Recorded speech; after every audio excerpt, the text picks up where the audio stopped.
So, Sam, who are you rooting for? Notre Dame or Ohio State? I have to root for Notre Dame because that's my hometown. It's where I was born, across the street from Notre Dame.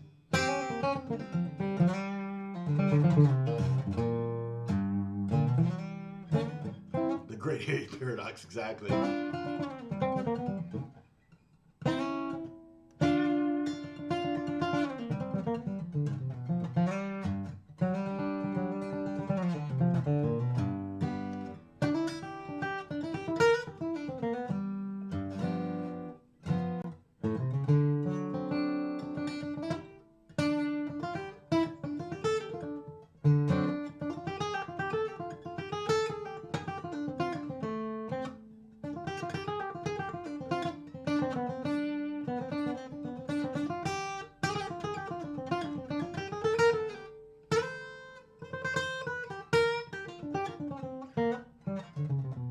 I'll wait until we have a quorum and then we'll talk about the fires and everything.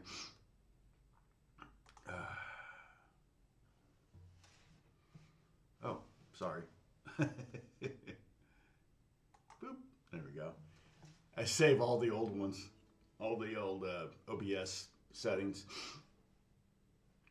Yeah, what do we want to work on next? I don't know if we'll finish this today, but now after I'm done, I'll fill out this form here completely so you have a version that's blank and a version that's filled out so you can check your work.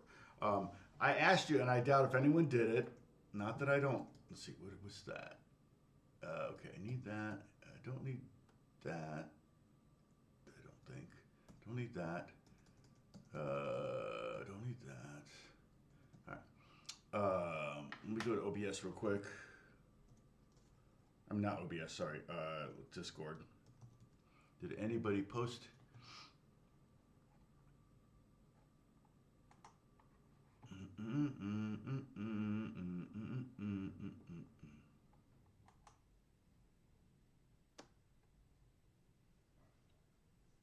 All right.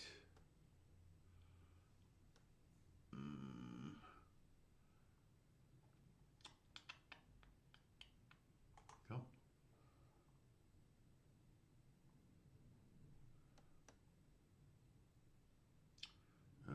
General. I don't know where you would put it if you put it anywhere. But anyway, you don't have to. You can just, like I said, you can check your work against my final sheet there when I post it.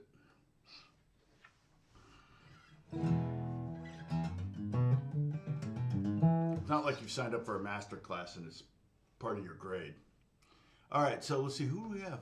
Oh, we got, okay, Bruce, Sam, Bob's here.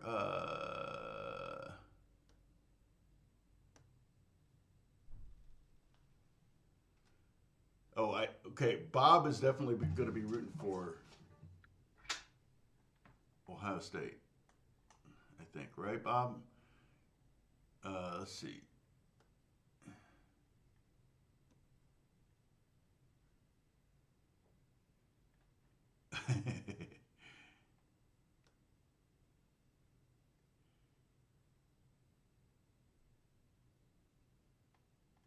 Yeah, that was a crazy game against Texas. I mean, I saw the highlights.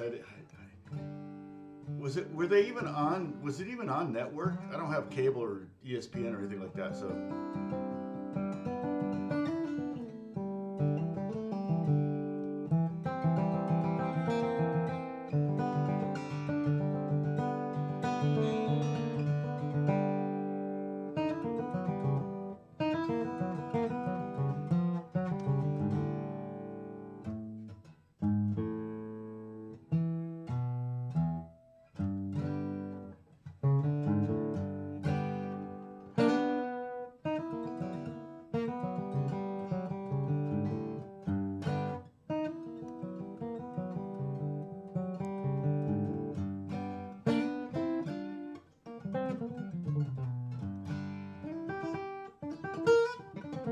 Yeah. So the national game though will be on like ABC or something like that, right? The final. And that's on the 20th. So who knows? What day is that? Oh, it's a week from tonight. It just seems so long between games for those college kids. I don't know. It's like, are they able to go to class? It's like, that's not why they're at college. Yeah, I'm not sure how I feel about college students getting paid to go to you know, getting paid now. Athletes getting paid, all that stuff. So it's weird. I'm still learning about it and what it's all about. But yeah, I don't know how it all works. I don't know how Title IX comes in either. Every male athlete they give $1 million to, they have to give a female athlete $1 million as well, or something. Is that how it works? Or because it's not the school doing it, I don't know, the boosters, I don't know. I don't even know how it works. It kind of all happened so fast. I think Reggie Bush is going to get his Heisman back. So, is that what I heard? I don't know. Anyway, this is not the place to talk about college football because it would be a place of great ignorance. Which is pretty much what it is anyway.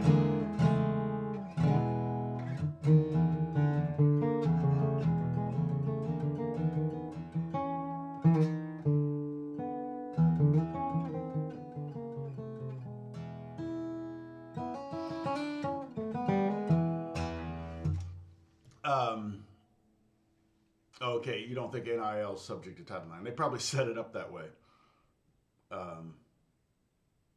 Okay, so thank you, AJ. Yeah, so I'm trying to think what. I mean, you can see there's a different guitar on the back there. That's pretty much all that's changed. There's a Jaguar back there that I got recently. It's a Japanese reissue, I think, of Jaguar. It's okay. I feel like it has some issues. That's what you get for buying something over the internet. Came from Japan, actually. Electric guitar issues are much easier to fix than acoustic guitar issues. So if you're thinking of buying a guitar on the internet, I would be a little more confident with electric guitars than acoustic guitars. I don't think I've ever bought an acoustic guitar other than some weird acoustic instruments on the internet. I actually got a new one. It's behind me, leaning up against the wall. Maybe I'll pull it out at the end of the lesson. I broke a string on it right away, tuning it, because I got some errant advice on the internet. Which, you know, you can't believe everything on the internet. I found that out, so finally. So I was tuning it too sharp and the string broke. And I'm waiting for another set of strings. I ordered this set of strings, but I haven't seen them yet. So I keep getting statements that, oh, it's been shipped, but it's like, I'm not seeing it. You just took my money. So maybe I'll show you that. It's a weird Middle Eastern instrument. But yeah, the reason the Jaguar is up there is because I have the Telly packed up, because that was something that's like Alex's favorite guitar of mine. So I thought, well, if we have to hightail it out of here, then I think I'll be you know, that would be one of the guitars that we save. Oh, voice is a little low. Okay, sorry, I'm not speaking any quieter than normal. Is that true for everybody, or is that just true for Bruce? I got 1, 2, 3, 4. 1, 2, 3, 4. Oh, it is weird. I can't. Yeah. See if I can adjust it here.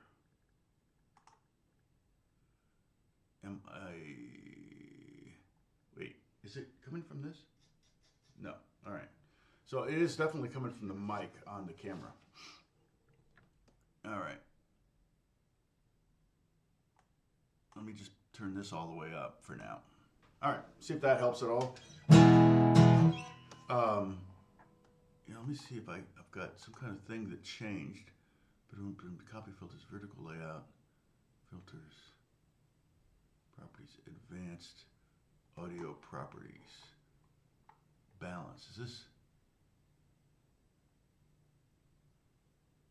Oh no, that's just balance. Okay.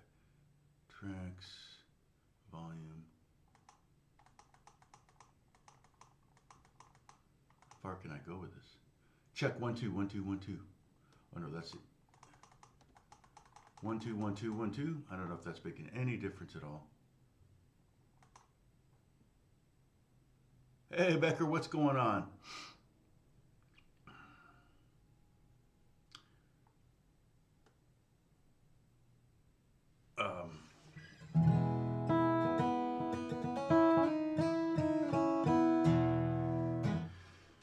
So yeah, hopefully that's a little bit louder. I basically cranked everything. I was something happened with my computer, and I was doing some changes on something. I don't think that. Let me quit that and just see if that changes anything. No. 1 2 1 2 1 2 1 2. Check 1 2 1 2. This shouldn't have any effect. No. Check 1 2 1 2. These should not have any effect. I've got lots of knobs here. Anyway. Lots of volume things. Okay, so California fires. Yeah, so before we bought this house, this is our first house. Banks don't like guitar players. It took me a long time to get a house. We saved for a long time. Raised our kids in an apartment in Pasadena. The apartment buildings there still fine. Never ever got even into. So there's this app called Watch Duty. You can download it. It's free. And you can see what the fire situation is around you, or you can check around the world, whatever, or I don't know around the world, but around the U.S. And it'll show you the evacuation zones.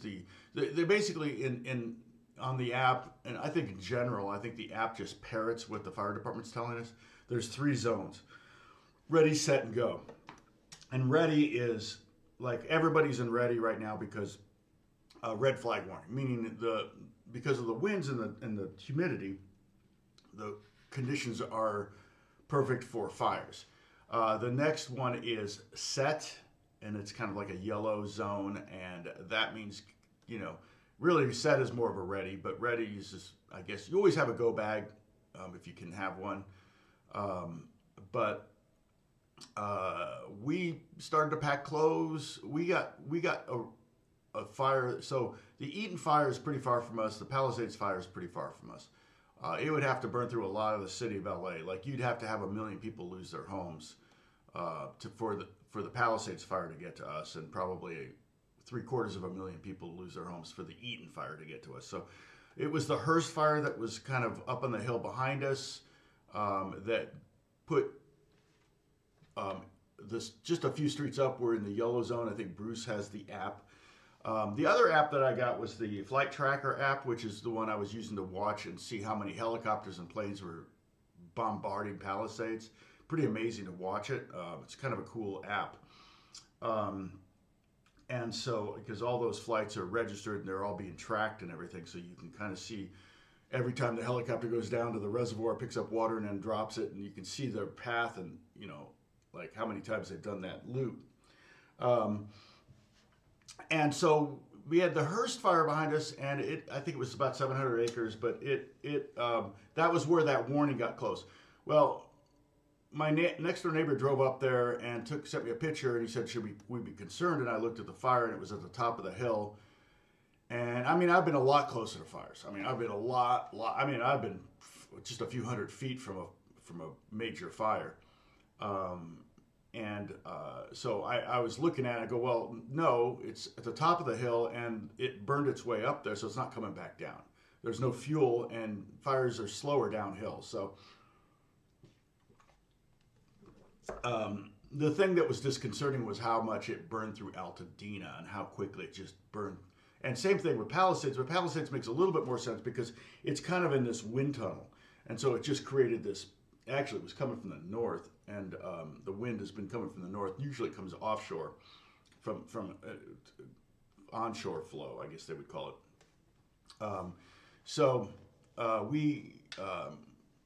But the Eaton fire, pretty much every single house we put an offer on, and the one house we were actually in escrow, those are all gone now. The Altadena, I have at least 20 friends that have lost their home, probably more. I kind of hate going on Facebook right now, but the only reason I'm checking it at all is just to see who else has lost their home. A lot of people from our Sunday school class at our old church, Lake Avenue Church, that we were in during the 90s. So many of them lost their homes. Beautiful old homes that have been, Spanish style homes, gorgeous homes. I mean, it's never burned there. Some of these houses are 100 years old, and some of the houses we put offers on were 100 years old. There's never been a fire through there. The way it burned through and just went from one house to the next. So many of them have tile roofs, and you're thinking, wow, that's crazy. How did a house with a tile roof burn? But,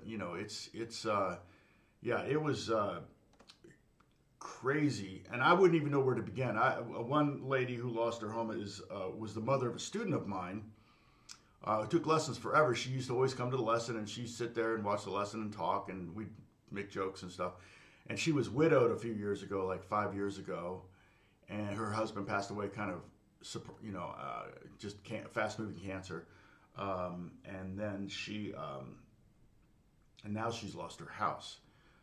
And she's got a phenomenal sense of humor about the whole thing. I'm like, I hope I would be there if that were the case. I don't know. And what it does do is it causes you to think, okay, and it was interesting because she said this, but also, who's the actor?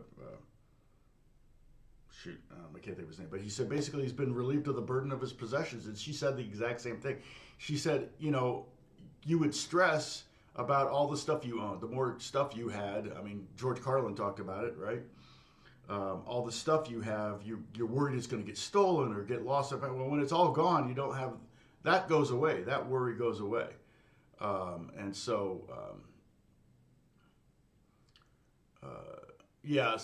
remember Holly. Yeah.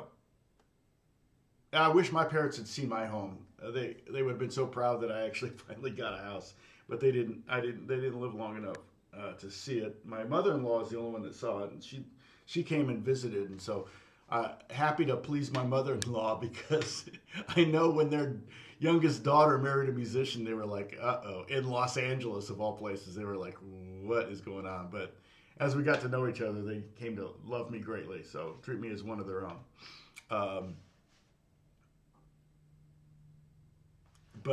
Hey, John Y., good to see you. But then there was this other fire so the Hearst fire was a big fire. Then there was a little fire called the Archer fire, and what was weird was I was checking the app or something, but Beth got a text from her mom. She was watching Fox News and said, Granada Hills is on fire. And Beth said, what? And we turned on the news. Well, the news was always on. We have it on in the background right now. And sure enough, there was a fire on the hill behind us. Now, definitely was arson. So many of these are arson. They've only just begun. A lot of times the arson is setting the fires, and then they're going into the evacuation zone in droves to loot the houses that are not burned. They're not looting burned houses. You hear about looters, and it's like, looters aren't going after burned houses. Looters are going after the neighborhoods that have the evacuation notice. I saw a video yesterday, literally of a traffic, like hundreds of cars going into the rich areas of Brentwood and Sherman Oaks and stuff, just driving around when they're not supposed to be there. And people were staying behind and filming these people going, what are you doing here? And, we're lost. And like, you don't get lost in a cul-de-sac, So there's a lot of that going on. Be honest, if I got an evacuation, I'm not leaving. I won't burn up with my house. I got a pool in the backyard. If I have to jump in that, the Paradise fire is probably the worst. I would put guitars and valuable stuff in the cars. We have the cars loaded up with full tanks of gas, and we loaded up the cars when that little Archer fire started, but we watched it live on TV, and they had it put down in about 15 minutes. There's a giant reservoir right by us, and so they were just going right there and getting the water and dumping it, and they had crews on the ground. And, like 30% of those ground crews are inmates, and they love doing it. They get to be a hero. They get time off. They get paid like $10 a day, and plus something else. I forget what else they get, but they also get time off of their sentence I don't know if it's like a day for a day kind of thing.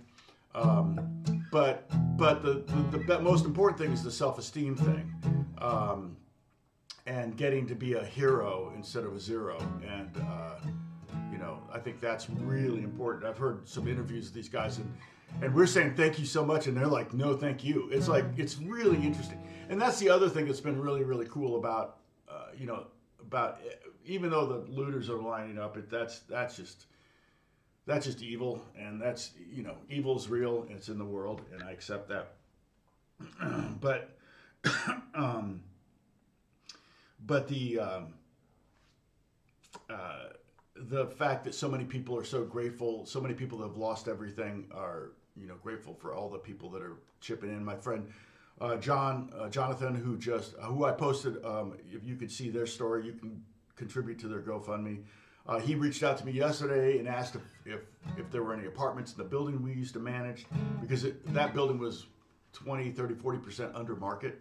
Unfortunately, as you know, the building got bought, and the new owners are, you know, trying to get everybody to leave, and doubling the rents there. So kind of pseudo fixing up the apartments. I wouldn't say they're better, but anyone who leaves, they fix up the apartment, and they basically go from $1,400 for a 2-bedroom to $2,800 for a 2-bedroom. So, which is closer to market value. But yeah, it's oh,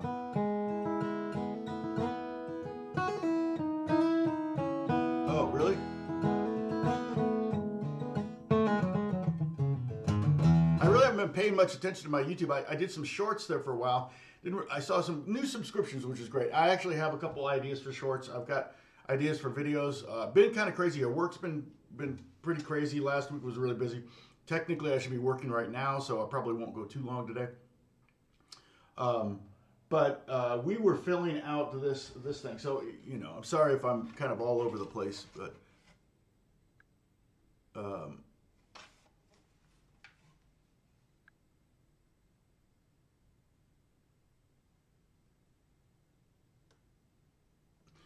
yeah.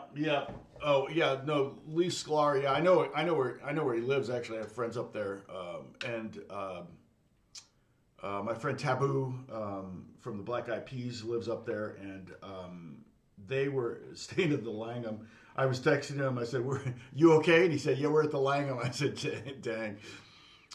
You know, the thing is, there's a lot of stuff here at the house. In fact, you know, obviously, this is true for all of you, that can't be replaced. I have a giant bench that my grandfather made. This over here, you can't see it, but there's a jewelry box that my grandfather made. We got 2 clocks that my grandfather made. I guess they're technically grandfather clocks. And so what I'm actually going to do is get both clocks running, because both of the fixtures are broken, and I've got it in my Amazon shopping cart. I'm going to get those fixed. I'm going to, you know, and I'm going to get the 2 clock. I'm going to give the boys the clocks, and I'm going to give Emma the jewelry box. Might as well get that kind of stuff out of the house, so at least it has a better chance of surviving. The bench, one of the things I noticed, I was looking at a news article that had over 100 photos of LA. So this house completely burned down with a pool in the backyard, and their teak furniture by the pool was unscathed. And I went, okay. So I'm thinking some of the finer parts. We have my grandmother's table that's from the 1820s, and it's worth like $30,000. It's a very old table, 200 years old. But I had a friend of mine who's an antique dealer, and he said, yeah, that's worth at least $20,000, probably $30,000. So we would carry those out by the pool and just leave them there if the fires came. Sunny, not raining at all. We don't have any rain coming we don't even have any clouds coming for the next, which is really good for fighting the fires. The winds are strong, but they'll be dying down on Wednesday. So Palisades is getting contained. I have several friends that lost everything in Palisades. One friend of mine, Star Perotti, she's a keyboard player, composer, and she had a 1925 piano that was part of the MGM studios that was used on The Wizard of Oz, and it's gone. Everything went away. Another composer, Brooke DeBrosa, she was working on a couple movies, and all of her scores were on paper and gone. Some people just went to dinner, and they came home and their houses were gone. It was like that. They weren't like out of town or anything. They weren't in Europe or anything. No, they just went to dinner, and they came home and their houses were gone. So both of those fires happen so fast. Palisades, like I said, is kind of a canyon, so I can see where the wind would blow and carry from one house to another to another. Altadena is a little weirder. It's like, sure, it's at the foot of hills, but these hills burn all the time, and it always goes up the hill, and everybody watches, and people maybe evacuate. I'm not sure, but this is the first time the wind blew it down into the town, and that was one of the challenges. Let's see, the second house we were in escrow 3 times. This is the third house. We actually got the third one. But the second house, I couldn't get fire insurance for it. It was in a canyon, and nobody returned my call about fire insurance. And I was going to the state, you know, and the state went, and I just had to drop out of escrow because the bank wouldn't loan me the money if I didn't have fire insurance. So, it's crazy. All right, so sorry about this. We're talking about the skeletons of triads. Okay, all of our triads have to use these letters. I don't care if it's E quadruple sharp, you still have C, E, G. All right. So we started with we filled in on this. I guess I could fill in, but. We filled in on this. We did the, it's weird how it gets darker. The main ones are C, D, E, F, G, A, and B.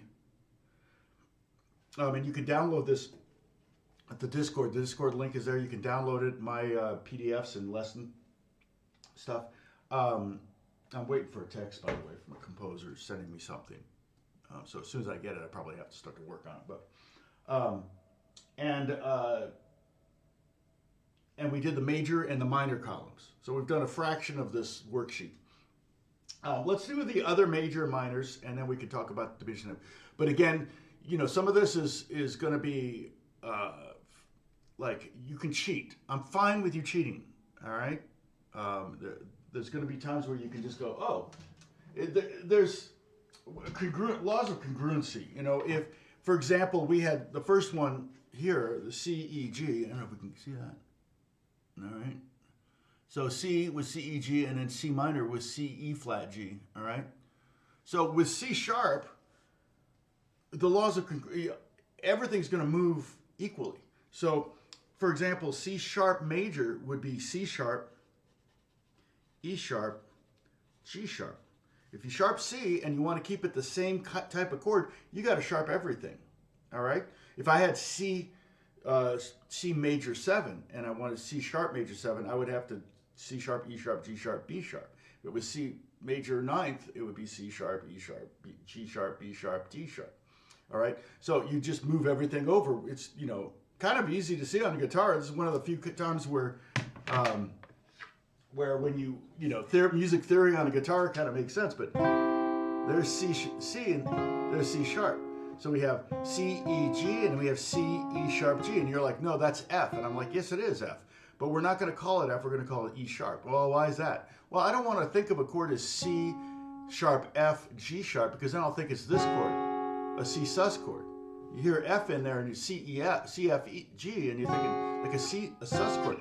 So that's why you want to keep it C, E sharp, C sharp, E sharp, G sharp. And this is going to be true through all of these chords. Now, you can, to derive the C sharp minor, we can go at it 2 ways.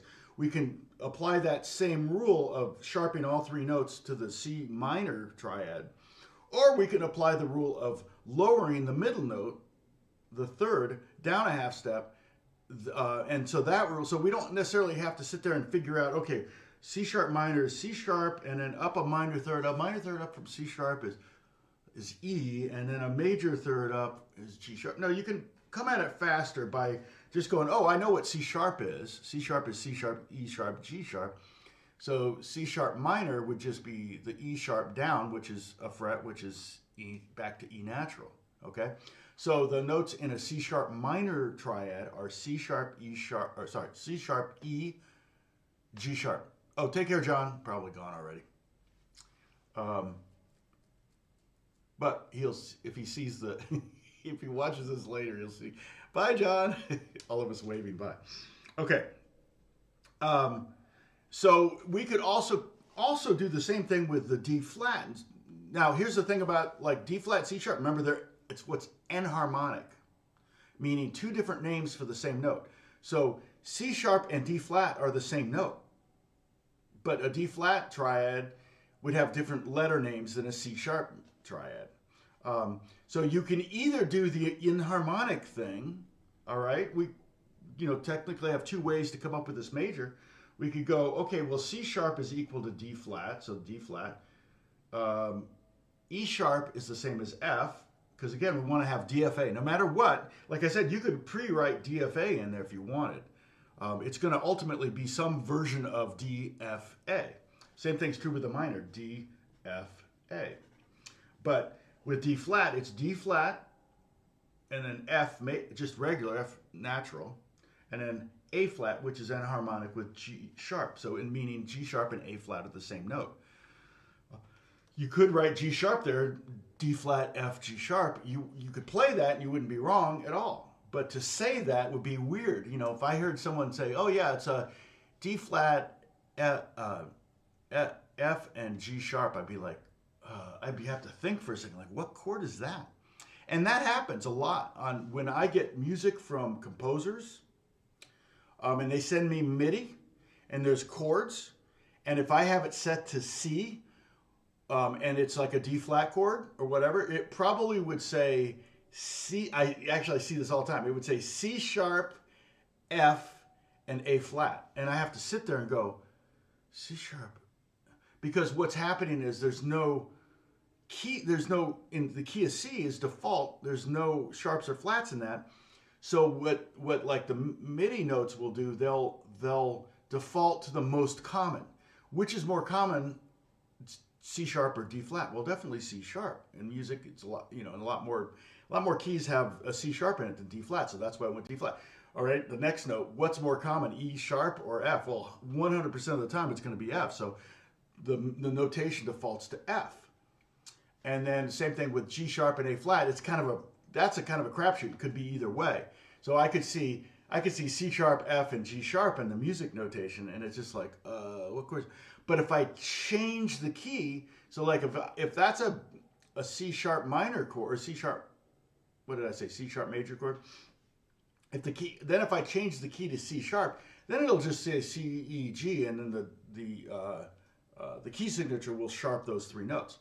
100% easier to read if there's a tonal key center to the music that I'm being sent.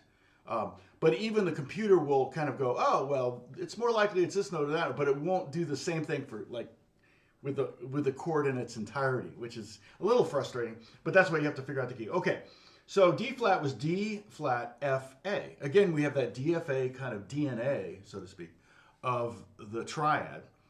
But the actual notes in D flat major triad are D, F, or D flat, F, A flat. So now to make a D flat minor, we flat the third, which is the second note. So we end up with F flat. Again, that's an E note. You're like, well, what? Can I put E? No, that would just be too confusing. If someone wrote D flat, E, A flat, I would think that it was like some kind of D flat 2 chord, because my brain would just see the E. No, E flat or F sharp. No, did I say E flat or F sharp? E is F flat. So here on D flat minor would be D flat, F flat, and A flat. I just took the D flat major, D flat, F, A flat, and flatted that middle note. So I ended up with D flat, F flat, A flat. Okay? And if you look at it, you could also derive this by looking at D minor, D, F, A, and just flatting the D flat, and then thus flatting everything. So DFA is D minor, D flat, F flat, A flat is D flat minor. Okay, did you see that? So what's happening is, again, I think of it as the laws of congruency. Everything's moving together, all right? So, yeah, like I said, it's one of the, I gotta move this mic, it's totally in my way. Another ding on my guitar. I'll call it the YouTube ding. Okay, so D minor is here, DFA, and if I flat this note and I want to keep this a minor chord, well, obviously everything's going to shift with it. So I have D flat, F flat, A flat. Now, the more common name for this chord would be C sharp minor, C sharp, E, G sharp. But I'm just showing you all of them, right? I'm just showing, I'm showing you how this rule applies, the DNA rule, okay? And so no matter what, and like I said, the next one we're going to do is D sharp. I could go in here at D sharp, and it's going to get interesting. What did I do with my pencil? You guys are yelling at me right now. Like it's here it is.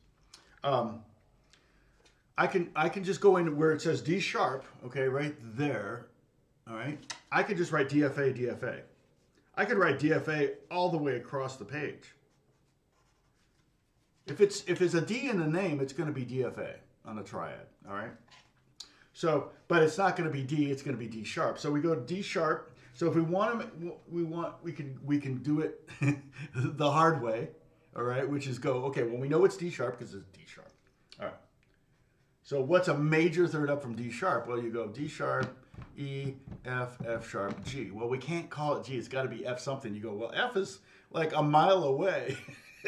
But F sharp is there and F double sharp. So, and again, that double sharp symbol, I wrote it here. You can see down there.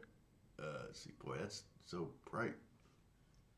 It's weird. Yeah, I'm jacking it up, but you can't really see that, I don't think. Oh, there you go. It's like an X with 4 dots in it. All right. You could write 2 sharps. I'm going to have to do that when I do this when I type it in, because there's no symbol like that I've found on the computer. So we'd have F double sharp because we had F sharp above and then A sharp. So it's going to be D sharp, F double sharp, A sharp. All right. Well, the next one, D sharp minor.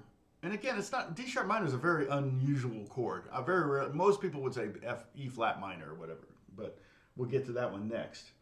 D sharp minor would be D sharp, and then if you go up a minor third, you get F sharp and then A sharp. So if you look at the chord above it, the D minor, DFA, same thing.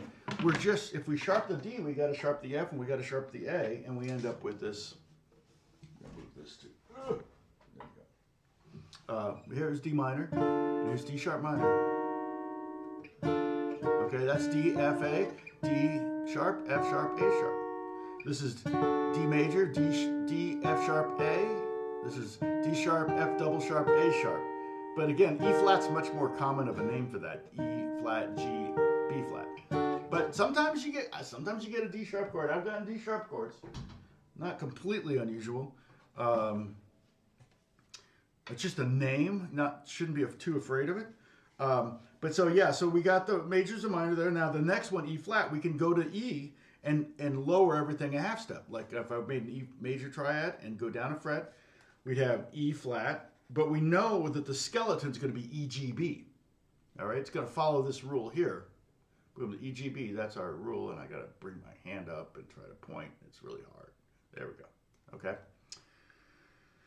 So we have E flat, and then we have G natural, because we had G sharp and E majors, but we want to go down a half step. So G sharp flatted is G natural, and then B flat. And that's a fairly common chord. And then if we want to make that minor, we just go E flat, and then flat the middle note, G flat, and then B flat. So you can kind of start to learn the difference between major and minor, and you can start to find that faster as you do work through this worksheet. It's really more of a head game. No, not a head game. Head study. Something just to kind of understand in your head,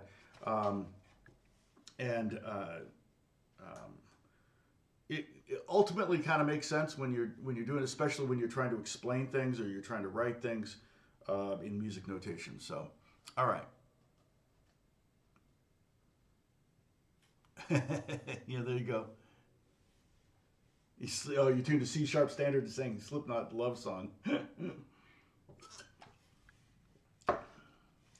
Oh, Jeffrey, who's Jeffrey? Oh, Jeffrey Boyle. Nice to see you. Is Jeffrey Boyle new? I don't remember. Welcome. I hope this isn't too deep in the weeds here. We're talking about triad, kind of all the triads, triad theory. Naming the triads or what are the notes in the triads. And right now we're doing major and minor triads. I don't know that we're actually I'm gonna sit down and list all the diminished and augmented. I just don't know that. But I can type them in and post that so that I can fill this out, type it in. The more important ones are the major minors. The diminished and augmenteds are just kind of like, theoretically, we talked about this last week. There are four triads, okay? And it's kind of based on binary ones and zeros. We have, in a triad, we have two intervals, or basically two intervals. Technically, you have a third interval, I can tell you that, but we have C to E and E to G, for example, in the C major triad, all right? And so C to E is a major third and E to G is a minor third. The distance between those notes. It's called a major third and a minor third. Don't worry about it. There's no quiz on this. Just hear this. Take a sip. Celebratory sip for no quiz. But just hear me say major, minor. Think of that as 1 and 0. So major, minor. So if we have major, minor, we could also have minor, major. That's another possibility. So a minor third and a major third would be how you make a minor triad. And that would be the kind of the formula for that D minor right there, the DFA. D to F is a minor third, and F to A is a major third. We talked about it as being 3 half steps for a minor third and 4 half steps for a major third. So if you're trying to find it on the guitar, you can count up 4 frets and get to major, 3 frets up and get to the minor. On the piano, you can go up, 4 keys or whatever to get to the major. So far we have 2 variations: major, minor, which is the major triad formula, and minor, major, which is the minor triad formula. But we're talking binary. We have 2 more. We could have 1 0 0 1, but now we could also have 1 1 and 0 0, right? So minor would be the formula for a diminished triad. So in the case of C, it would be C, E flat, and G flat. C to E flat is a minor third. E flat to G flat is a minor third. And for an augmented, you would be major, major, or major, major would be the last of the binary variations that we could do. And so I guess you could think of that as 1 1. And so that would be a major triad on top of a major triad, and that would be like, for example, C to E is a major triad, and an E to G sharp, and that would create this augmented sound. So here's C major, here's C minor, here's C diminished, and then here's C augmented. Okay?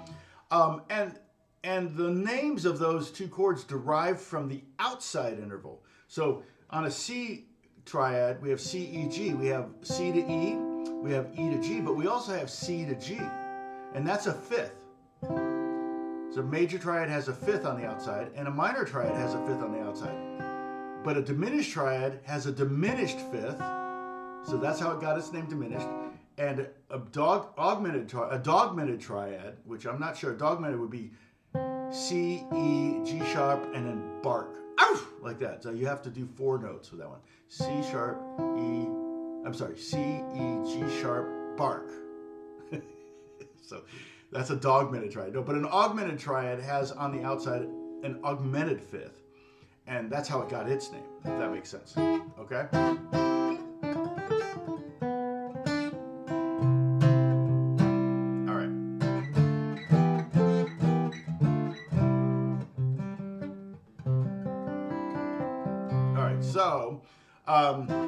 So we're up to where are we at?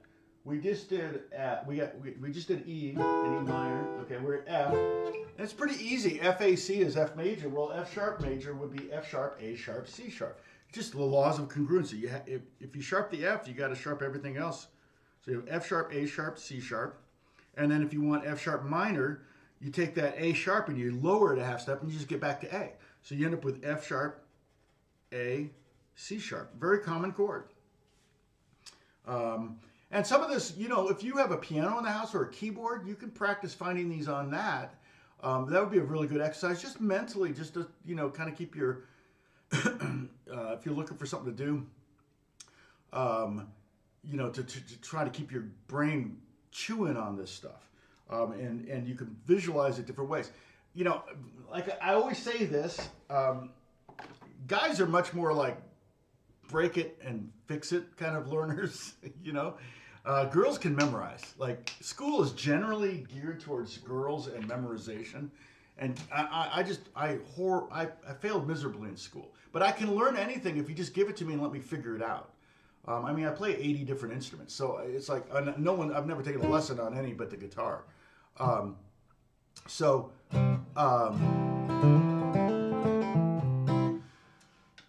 but what I try to do when I'm teaching you stuff is I try to give you multiple ways to learn it. You know, you could just straight out memorize these triads if you want to. If that's the easiest way for you and you have that kind of brain, I'm super impressed, and I'm like, I wish I had that, but I don't.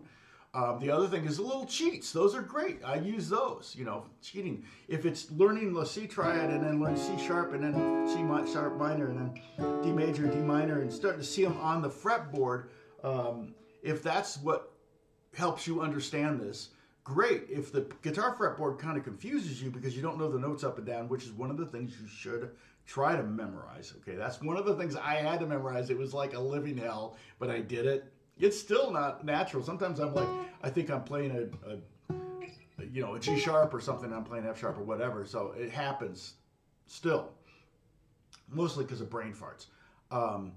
But some of you might actually get it. Like the light bulb might go off if you do it on a keyboard. You pull up a piano and you start going, oh, I see like the D major go to D minor. Oh, okay, this makes so much sense now. And I don't have a piano up right now, but I could pull up a piano. So yeah, we homeschooled, and all three kids learned different ways. And if they were in public school, they would have all been taught the same way, and they wouldn't have excelled. They all were excelled. They all got to college and got straight A's.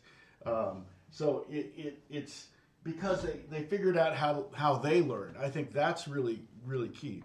All right, so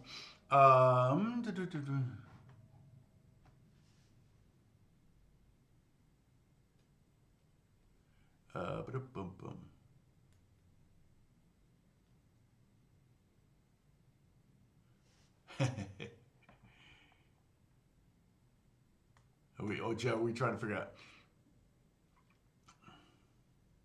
out.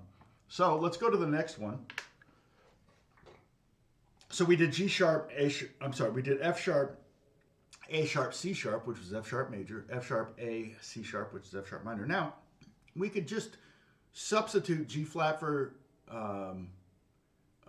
F sharp and do it that way, or we could go to the G triad, which is right here. We already did it, G, B, D.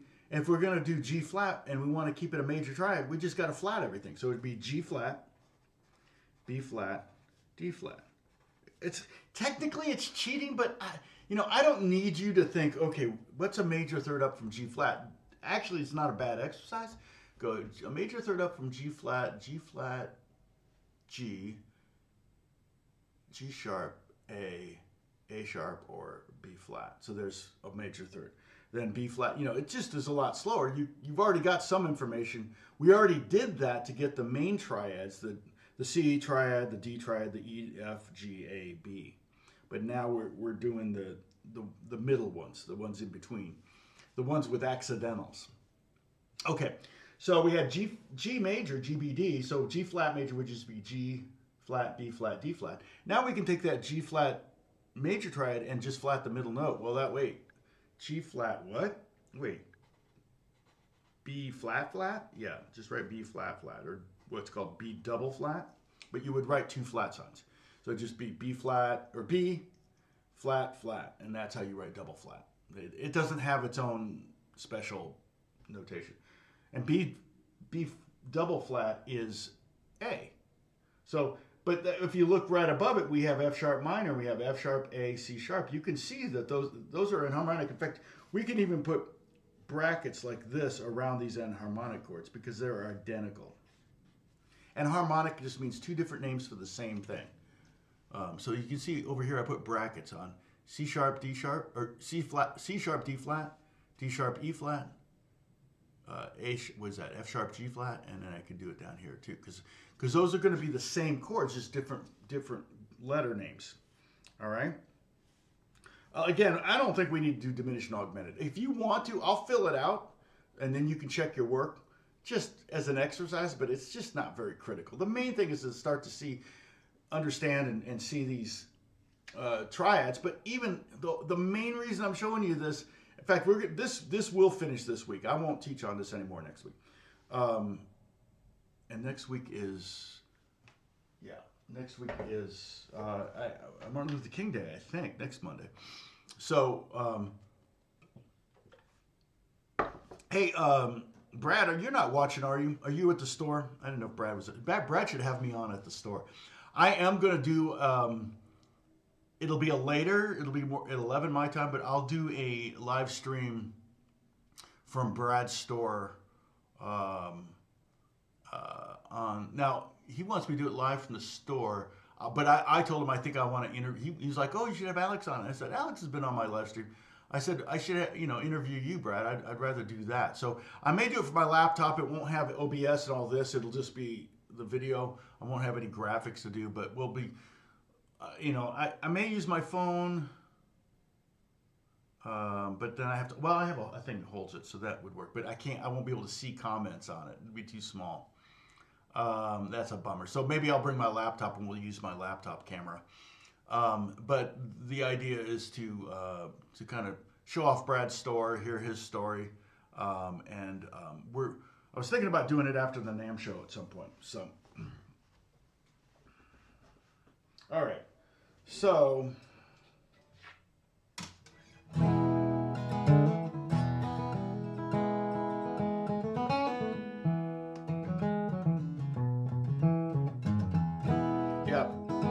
Bruce has been with me from the very get-go.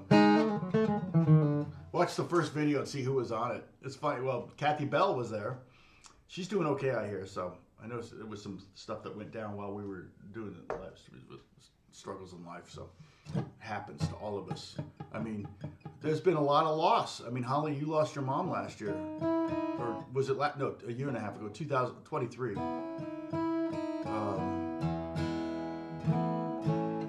So we've all kind of gone through stuff together here.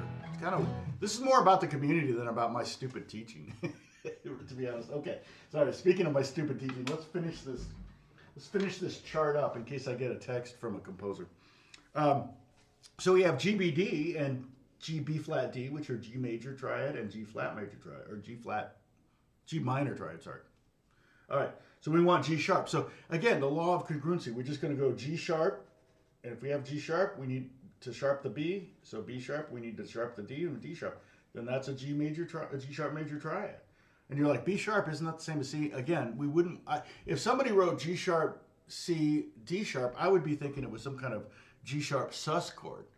But if you keep the letter names GBD, ACE, BDF, it'll help with that communication and you'll be able to think faster. That's basically, you'll be able to think more on the fly. I really hate it when I see G sharp over C. It's like, you mean G sharp over B sharp? It's like, I know what G sharp over B sharp is, but G sharp over C seems like the fourth is in the bass. Totally confusing. But some notation software won't let you write B sharp. It's like, why? It literally exists. Okay. So at G sharp, we had G sharp major with G sharp, B sharp, D sharp, and we want G sharp minor. We take that middle note, the B sharp, and we flat it down a half step back down to B. So that's super cool. G sharp, B, D sharp, a very common chord. G sharp major would be more commonly, you would, if you're going to see it in music notation, probably show up as an A flat major, much more common. As we'll see, A flat major has two flats and one unaltered note, which is, so we can this, oops, did I write D sharp? No, that is G sharp. Okay. So now let's do the enharmonic thing. So we had G sharp. So we want A flat. So we just write A flat. Okay. We know it's gonna be A flat. Okay. So what is B sharp? B sharp is enharmonic with C, and D sharp is enharmonic with E flat. And so there's our A flat triad: A flat, C, E flat.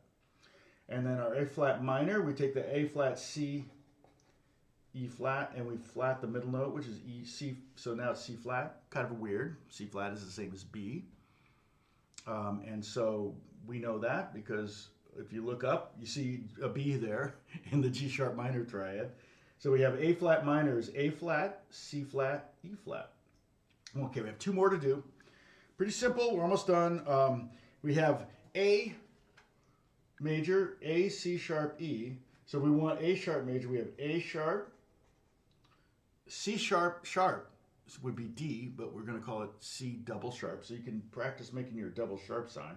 C and an X with 4 dots in it. And again, if you want this thing here, boop, boop, boop, boop, boop. This is it, the Discord. So go to the Discord link, click on the tab that's Tom's lesson plans and PDFs. And that's there. You can download it and print it up, or you can keep it as a PDF. I told you, and I didn't do it. I lied. I told you I was going to upload the pages format of this. I will do that. And that way you can open it as an Excel file, or if you're a Mac user, you can open it as pages, and you can edit however you can enter it in that way too, okay? Instead of by hand. So we have C double sharp, and then E sharp is E sharp. E up a half step is E sharp. Okay, if we were to take this and make it that A sharp major, we're going to make it A sharp minor. We'll just take the whole chord over and change the middle note down a half step. We'll go back to C sharp. Or you could look at A minor and see A, C, E and just go A sharp, C sharp, E sharp. And E sharp it's crazy. I mean, if you look at this A sharp major triad, again, very rarely would I ever see A sharp major. I would much more likely going to see B flat major. But if you look at it, you've got technically what you have here is A, C double, or A sharp, okay, C double sharp, which is D, and E sharp, which is F. So we've got crazy names for chords, okay, for letters. All right, so the last one is B flat. Write a B flat there. You can write B flat D F, just to get you started. And then if you want to figure out, okay, B flat to D is a major third, okay, and then D to F is major. Oh, we're already done. So B flat major triad is B flat, D flat, F. And if we want to make that minor, we just take the middle note and go down a fret, or down a note, and go down a pitch. We get B flat, D flat, F, and we're done. All of those, you can't really see it because it's too white. All of those, we did all the majors and minors. I'll fill it out here when we're done on my laptop, upload the PDF. I'll try to remember to upload the pages file. I might be able to export as a Excel file too. Surely I can.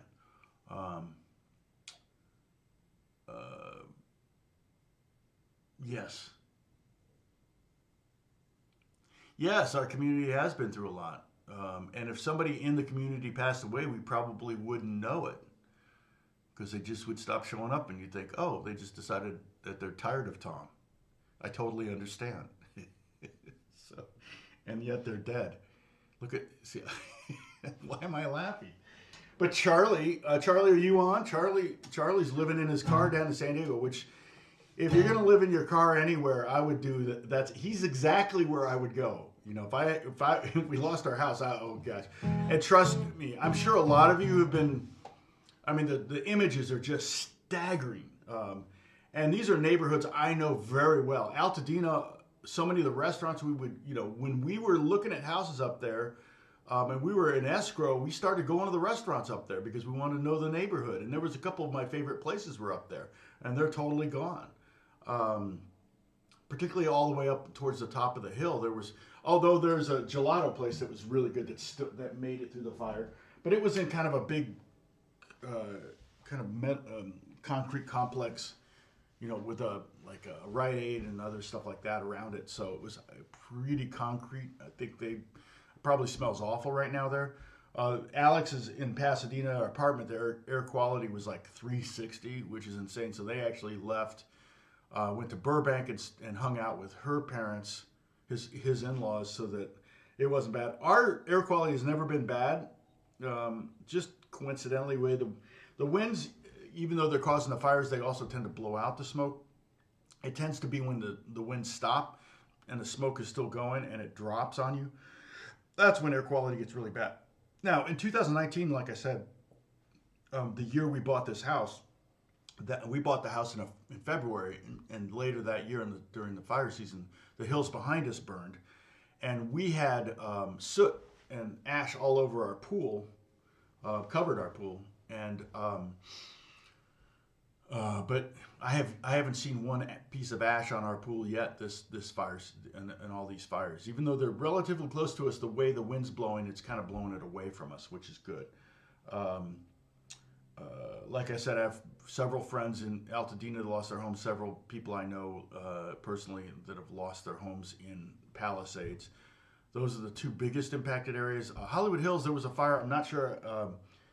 My friend Judith Hill, she evacuated. I don't know if she had to evacuate, but again, if you get that app Watch Duty, you can see the evacuation zones. And if I pull it up, the cool thing is that I just see if they've gotten any more containment on.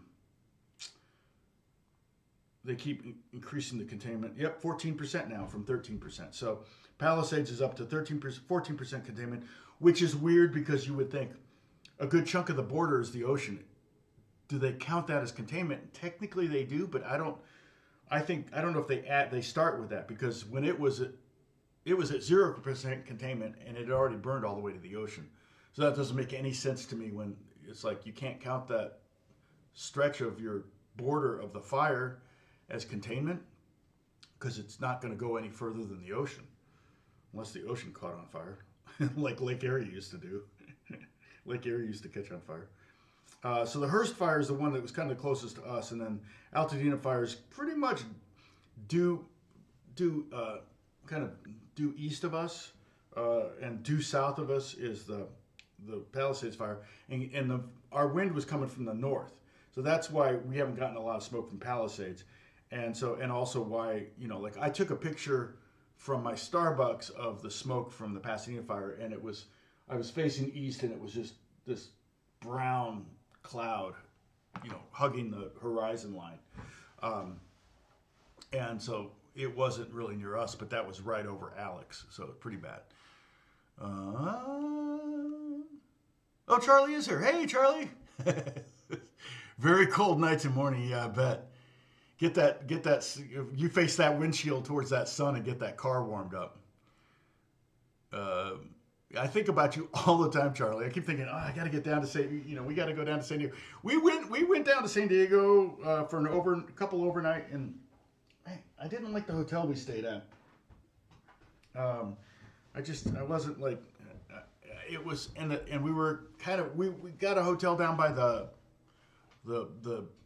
harbor, the ships. We were going to go on I got a business call. I had to leave the next day. We were going to, the middle day, we were going to go to that, what is it, the USS, I can't remember, Charlie, you would know. But the street at night, it was like a party street, and like the hotel, we were like on the 10th floor or something, but it was just noisy.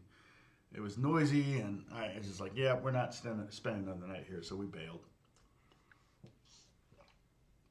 But mainly because I got a business call that I had to get home for. So we drove all the way home so I could do a session. Midway, thank you, Charlie. That's exactly right. I still want to see it. So I need to find another hotel. There's one I marked, Charlie. You probably know it.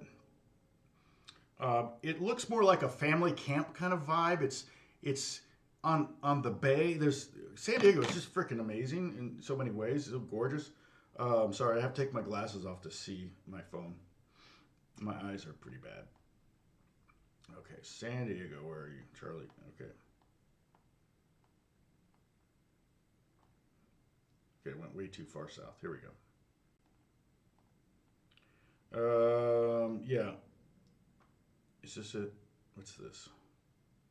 Paradise Point Resort and Spa. Expensive though. I kind of keep my tabs on it, and see, okay, like Hotel Tonight's kind of a cool app. You can click on it and see what things going for tonight. So if it's like at noon, hotels want to get rid of their rooms. They don't want any,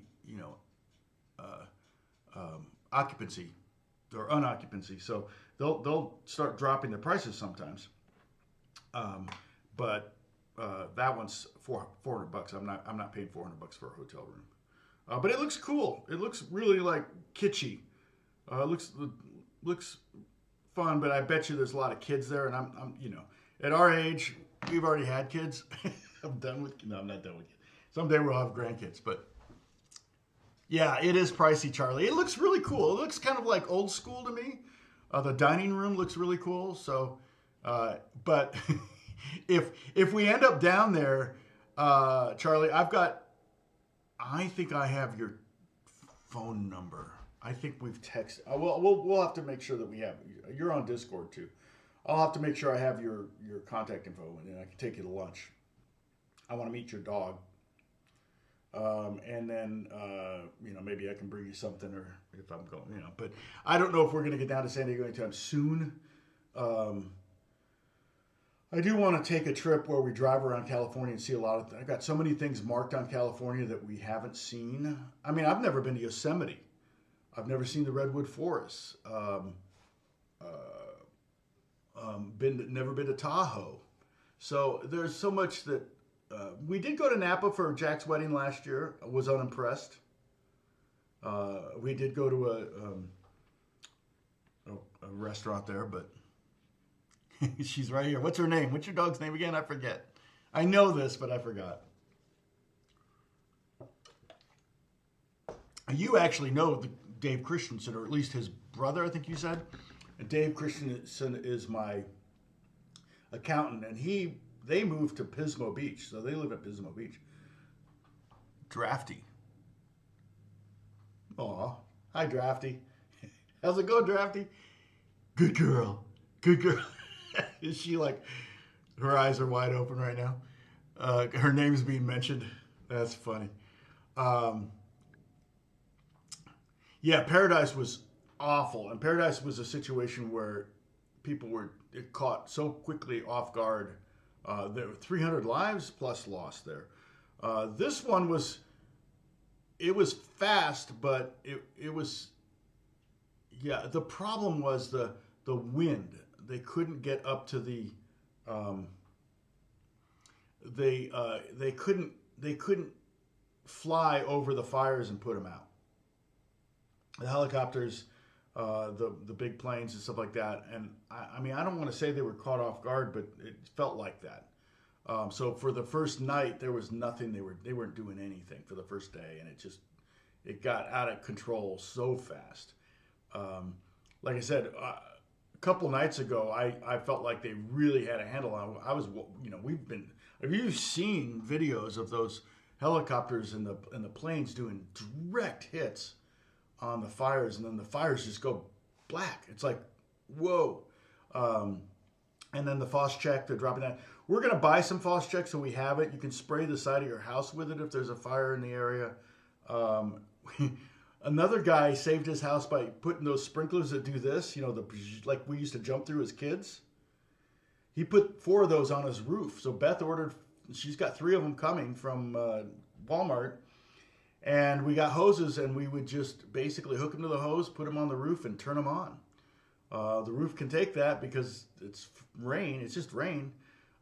So basically, if you can keep the embers from getting started on your roof, I mean, I don't know everyone I've talked to, because here in LA, when I'm not working, I'm watching the news. And we've been watching the reporters, especially early last week when it was all going down, standing there reporting and talking, and an ember rolls by them, right over by their feet, like this big. And I'm like, you're wearing shoes, just stomp on it. Because you'll see an ember go and hit some brush, catch a brush on fire. Pretty soon the tree's on fire, then the house is on fire. It's like every ember could be a different house burning to the ground. You're just standing there. And they had this one reporter that took the water bottles and put out a fire somewhere, and I think, did he say, because people were saying he shouldn't get in trouble for that, but it's like the rule of, first rule of journalism, don't insert yourself into the story. And it's like, that's a stupid rule of journalism, because if an ember rolls over your big toe, you should probably stomp it out. But when I say that, people are like, I was thinking the same thing. It was driving me crazy. I'm yelling at the screen. I'm like, yeah, I'm yelling at the guy, like, stomp it out. You got shoes on,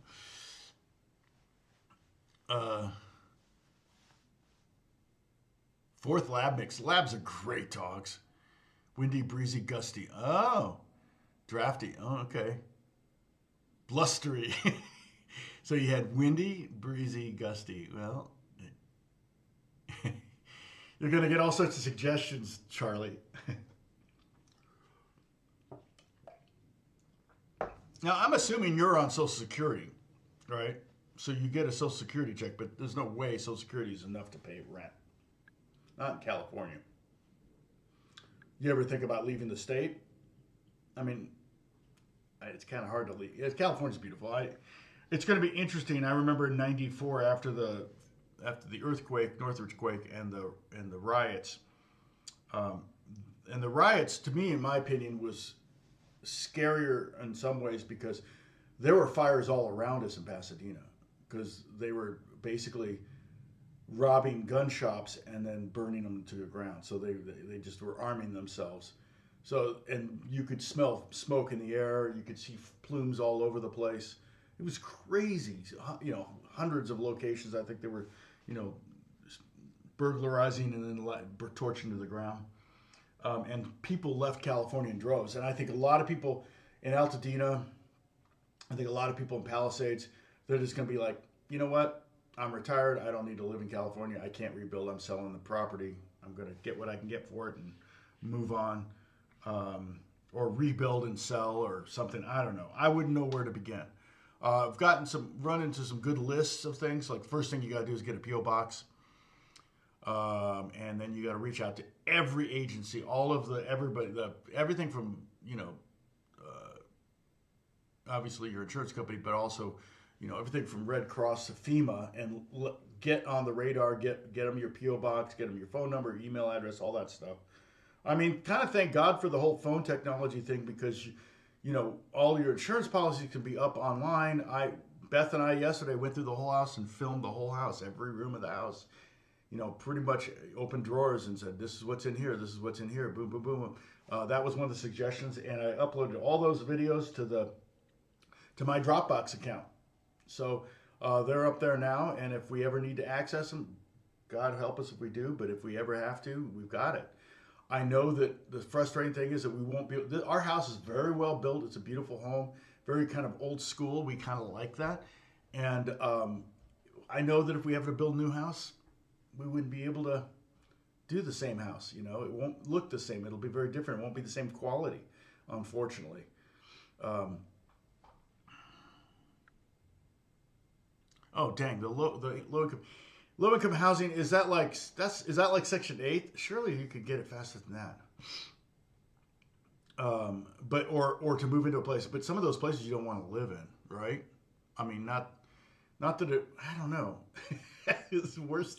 Is it better like going to the park every day at in San Diego?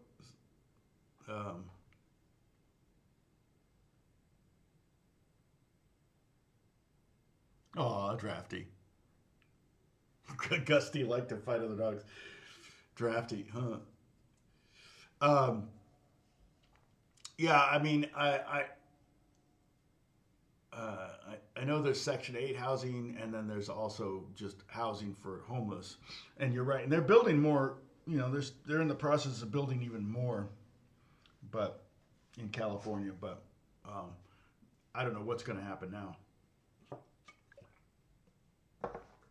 I was glad to see that Newsom kind of said the Coastal Commission needs to butt out, because I think the Coastal Commission would come in and say, Palisades, they can't rebuild. That's wildlife preserve now. It's like you're taking away 5,000 people's homes. You know, sorry, I keep exposing my belly, my soft white underside.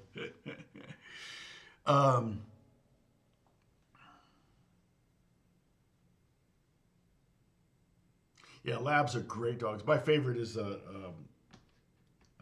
labs are like close second, but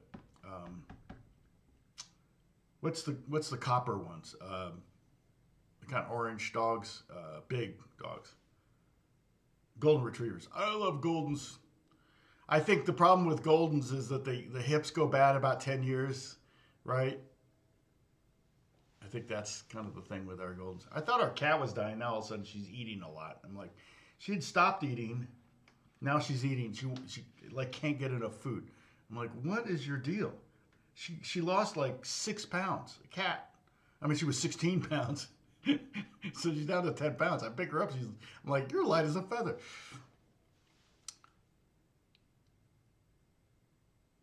Oh, nice. Not new, but decent.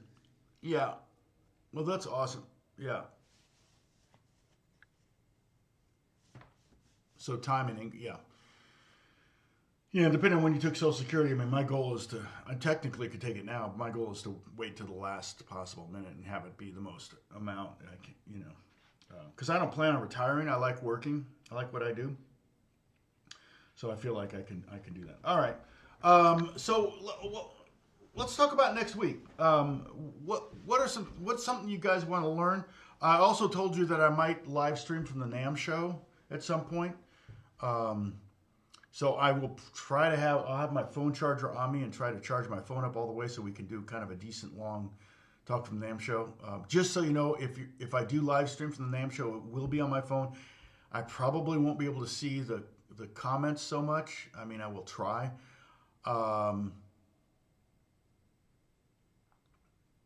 Yeah, hip dysplasia. Do I have that? Sometimes. Beth definitely has. I know Beth someday will probably have to get hips done. You know, everybody eventually does, I think. But next Monday, like, is there something that you want to talk about? Oh, I can show you that instrument. Like I said, I broke a string. I don't know if it's tuned. Oh, you know what?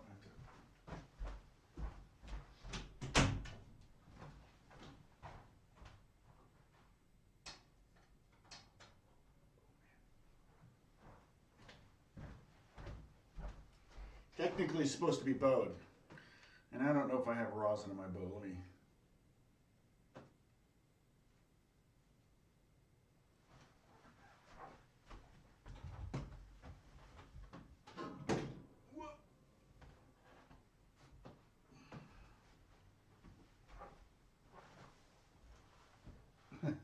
It's a long neck. It's a very long neck. And it's a billion frets. So I don't know if you can see this, but it is not diatonic. So, yeah, and I need to get a shorter bow. They use a much shorter bow. This is too long of a bow. About half the length of this, but let's see if I can get these two notes.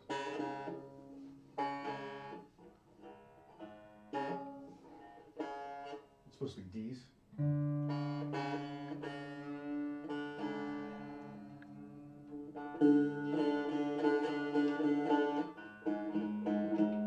It's a long way up there.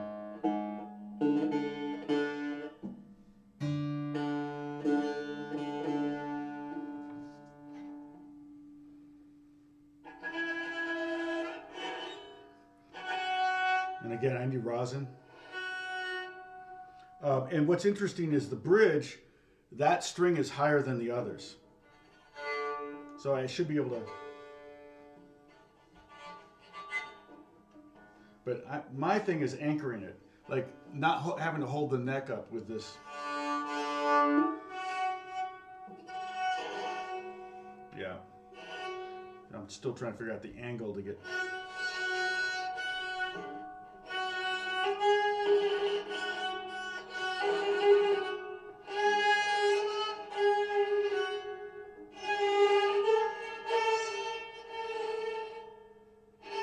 I definitely need rosin. I'm not getting any vibrations from it.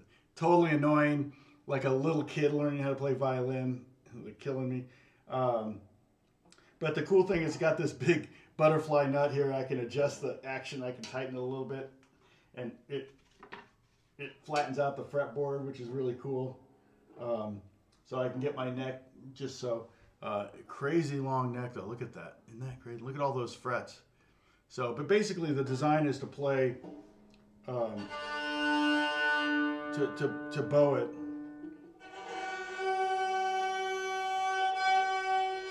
And if it was in tune, the other strings were in tune, they would kind of resonate a little bit. Kind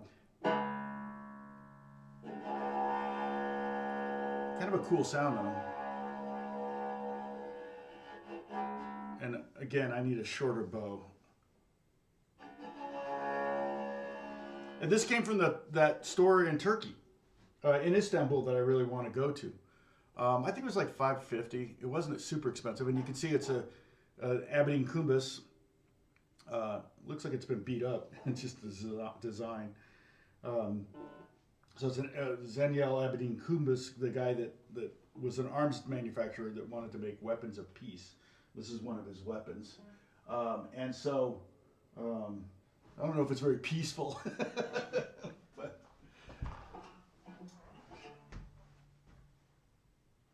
I got to work on my bowing technique. There we go.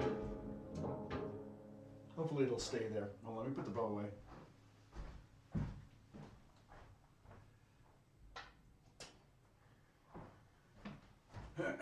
I've been watching some videos. I need to study more about how to play it. I just need to get the new strings so I can put new strings on. That's one of the things that I've always learned is like you buy these weird instruments, buy a quality set of strings and immediately change them. And because usually these low quality instruments are going to have crappy strings on them. So yeah, that's what everybody thinks. Oh, I didn't call it anything. Be honest, I forget what it's called. It's a tambour of some kind. Here, I'll get the name because I'll go my Reverb account, which is where I bought it from. I think, yeah, I bought it through Reverb.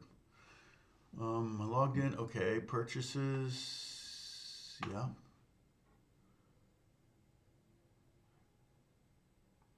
Here I can. Yeah, it was.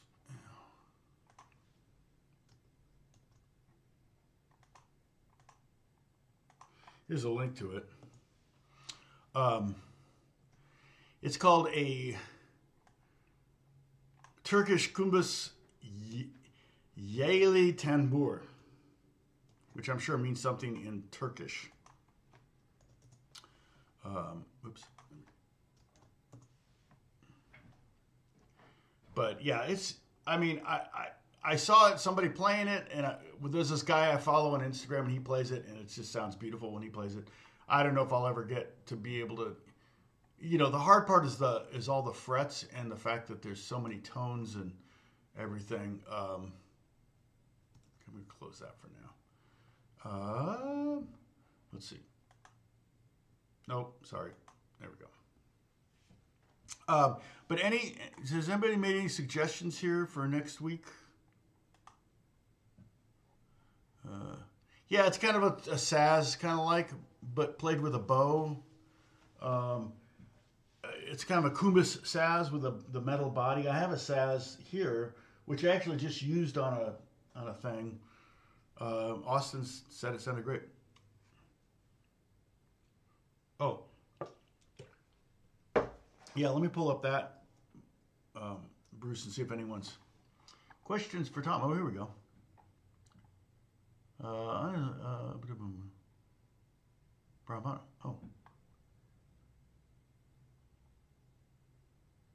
All right, let's see. Thanks for responding. Oh yeah, I did a whole lesson on moving open chords around, or moving chord shapes around. That was a request. Happy to do those kind of things because, like I said, I'm always looking for things to. I mean, I guess I could do a lesson on. We could learn it together. The Turkish Kumbas Yale Tanbur, like we did with bluegrass. I'm like, I want to work on my bluegrass chops. Let's do bluegrass lesson. I also got a new unit here, the Line 6 HX Stomp. Let's see, how do I get this thing? Basically, it's going to be a new setup for church.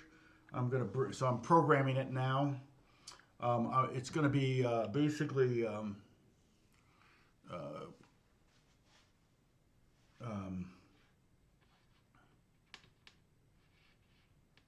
Brian, give me $20 not to. Yeah, trust me. I need to. Let's see. The thing was, I went to their website, Salak Music, is it? Salak. Yeah. And let's see. Do they have a search window? Okay. I need a bow. So enter bow. Bow for okay. Let me see. Is that the only picture? How long? See, there's not a lot of info on this. Sorry, it's really white. Okay, there's another picture. Interesting.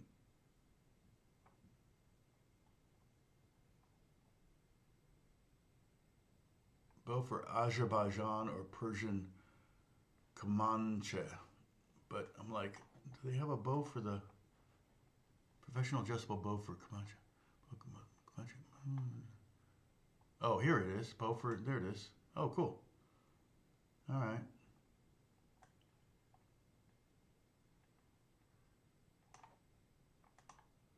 Now, I'm not sure how long it would last, but let's see.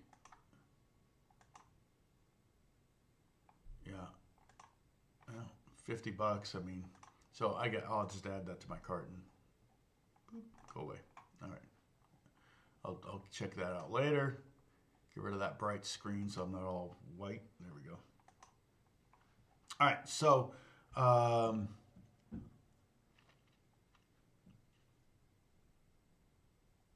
Segovia scales. Interesting. Okay, we could technically do that. I used to do them every day. Used to warm up with them.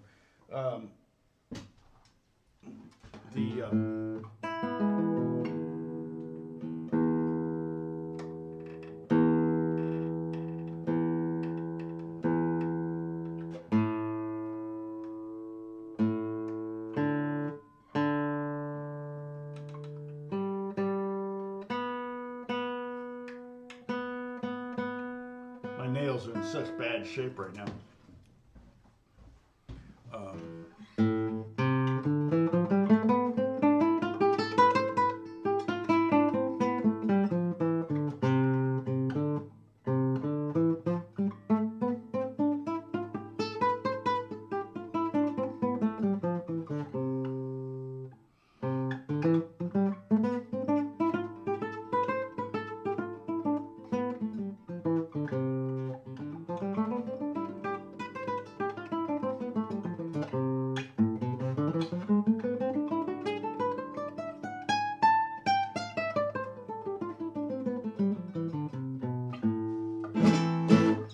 Yeah, so there are 24 Segovia scales, 12 major, 12 minor, and they're melodic minors, which means they go up one way and come down the other way. The majors don't, and really technically there are less than 24 shapes because, for example, that C major one here,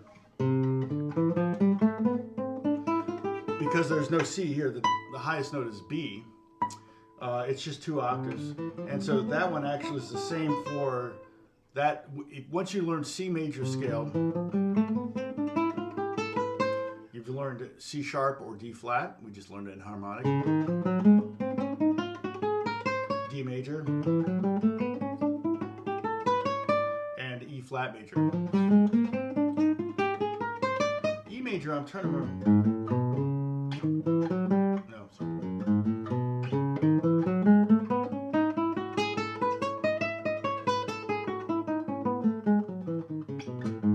I think E major is one of the few that's the same going up as coming down. Well, that's not entirely true. Let's see. G major. Yeah. So G major is different going. So in that one, G major is the same as F sharp major, G sharp or A flat, C. So once you learn the G major scale,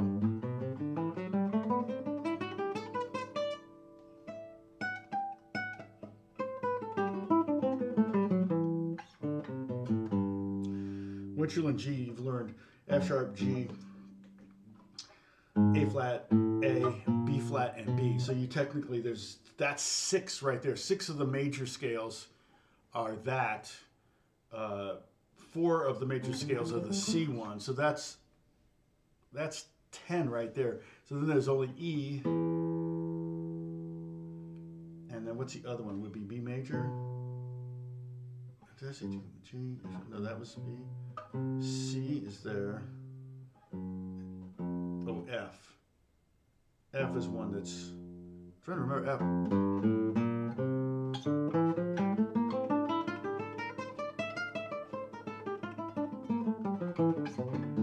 I think that's F. I'm trying to remember. So it's not like you have to memorize a bunch of different shapes. The real key to doing them, now I'm teaching the lesson already, aren't I, Sam? But the key is really more, it's almost more about the right hand, and I wish I had more right hand speed. You're like, man, you're really fast. No, it's crazy how fast it is. Now, one of the things that I have been working on, like if I'm watching TV sometimes, I'll do work on some harmonic minor speed bursts. And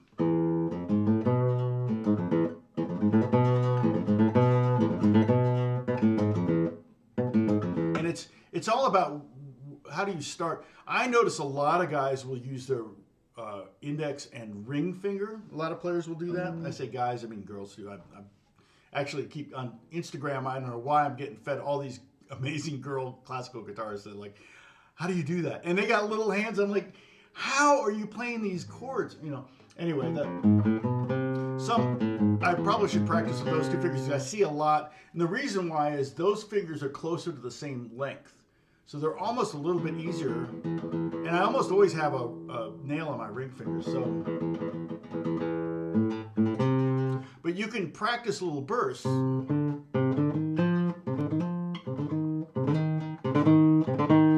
And the string's tighter the closer you get down here. And a lot of flamenco players will use what's called rest strokes, where they're resting the. Here, see.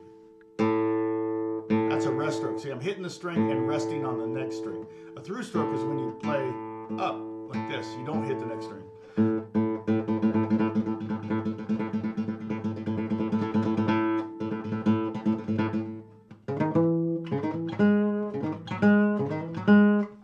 But a lot of it is like trying to get consistent volume. Like when I just played that line, this note didn't come out very much because it was a weird index, middle, index, middle, index.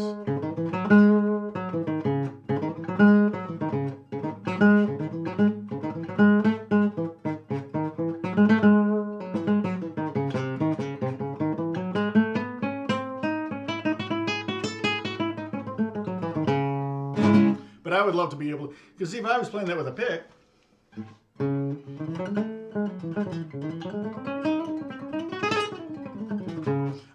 I can shred it, and I would love to be able to do that fast with two fingers. It's just not there. A lot of guys in the studios when they're playing like fast flamenco stuff will pull a pick out. I can, you know.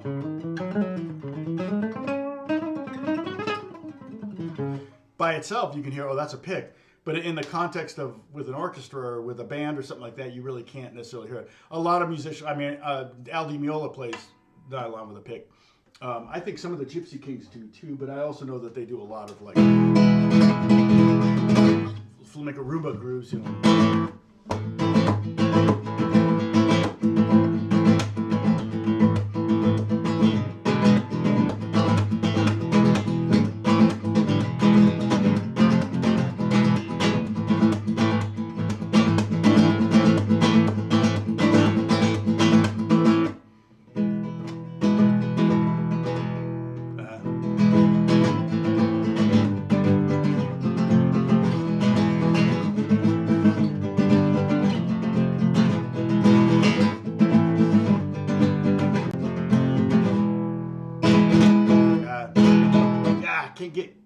Try to do the triplet thing.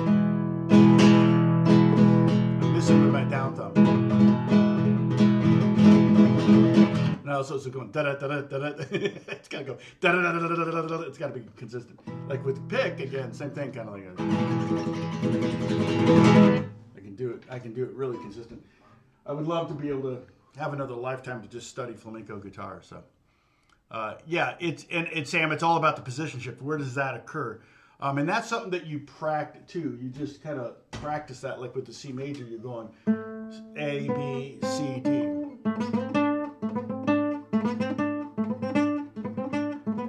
When I was working on them, man, I could do them without looking at my hands. Like,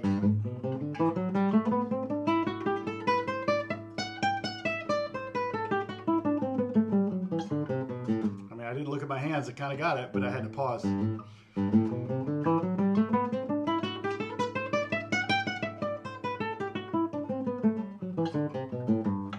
It's brutally hard.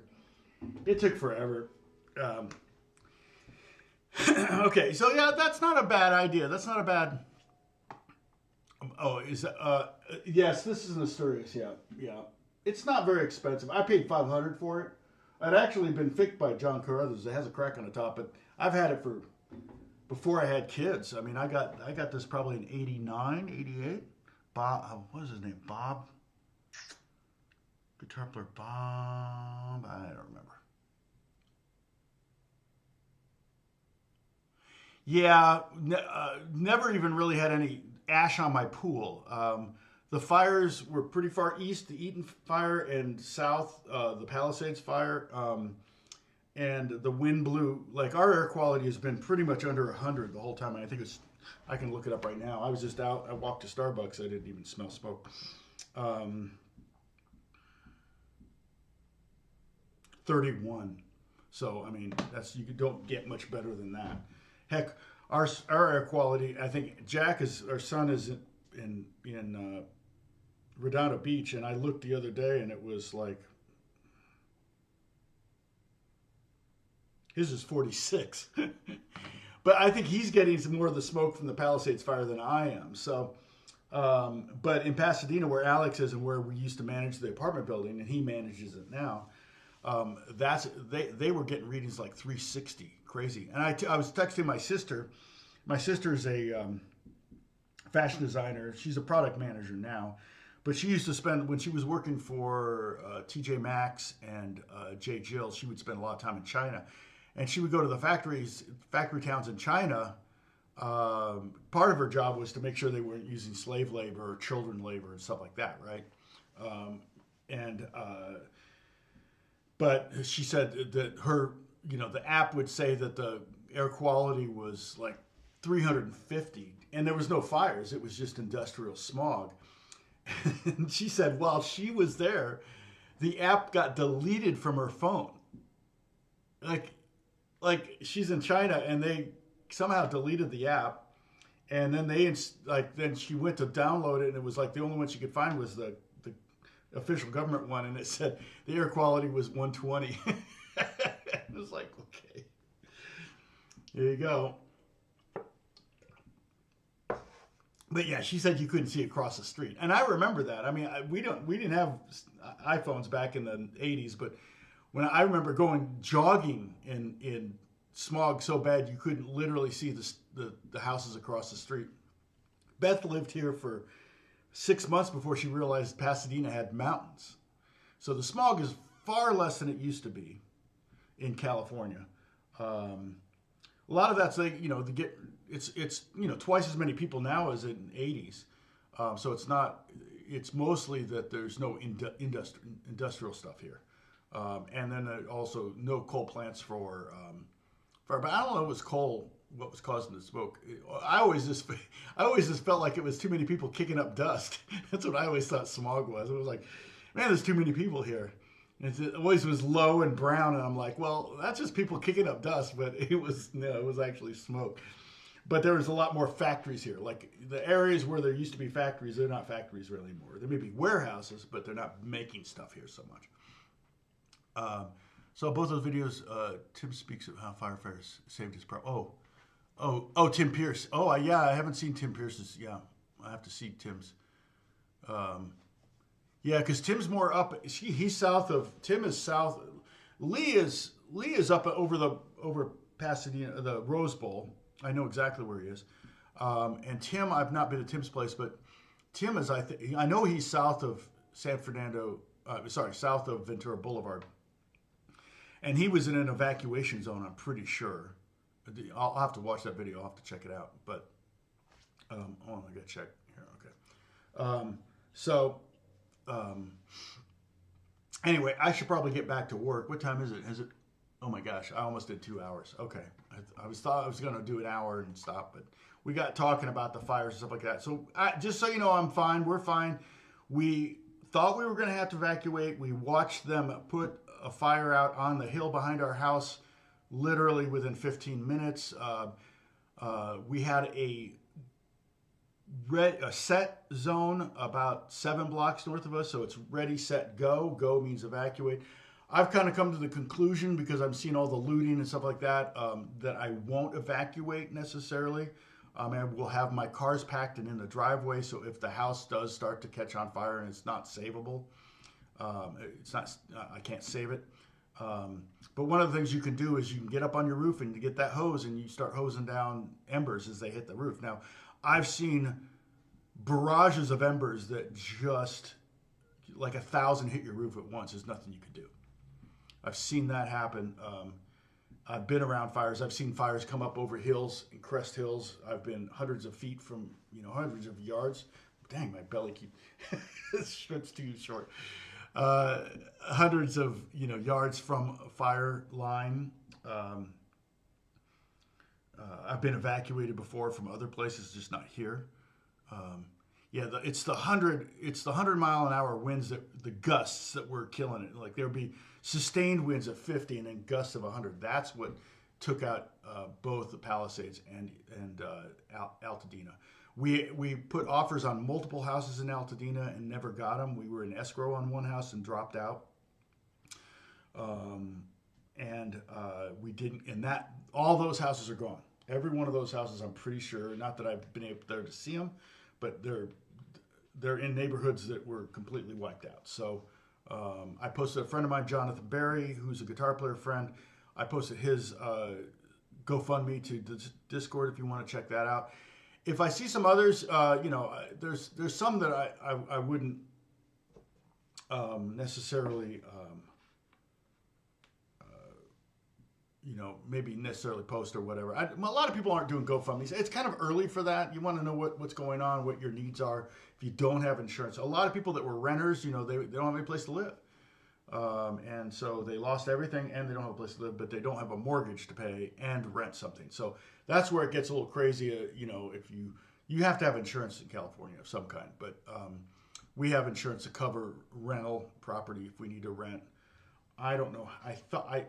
So loss of use, I think, is the coverage, and I think I have $160,000 of loss of use, which I figured for 4 years that would give me $3,300 a month for rent, which is less than what our house would rent for. But I wouldn't need something commiserate.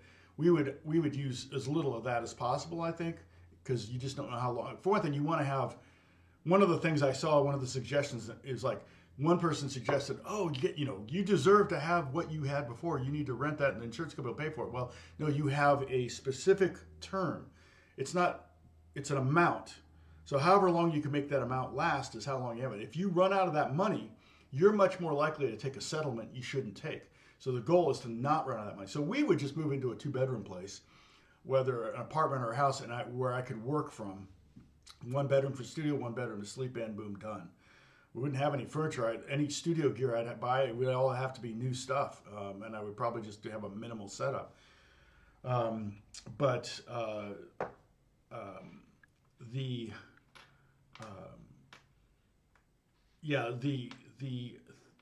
basically thinking there is to make that money last as long as possible so you can get your house built the way you want it back. So, lucky you. What's going on? Good to see you, man. I hope you've been okay. I forget where you are. And will I see you at the NAMM show?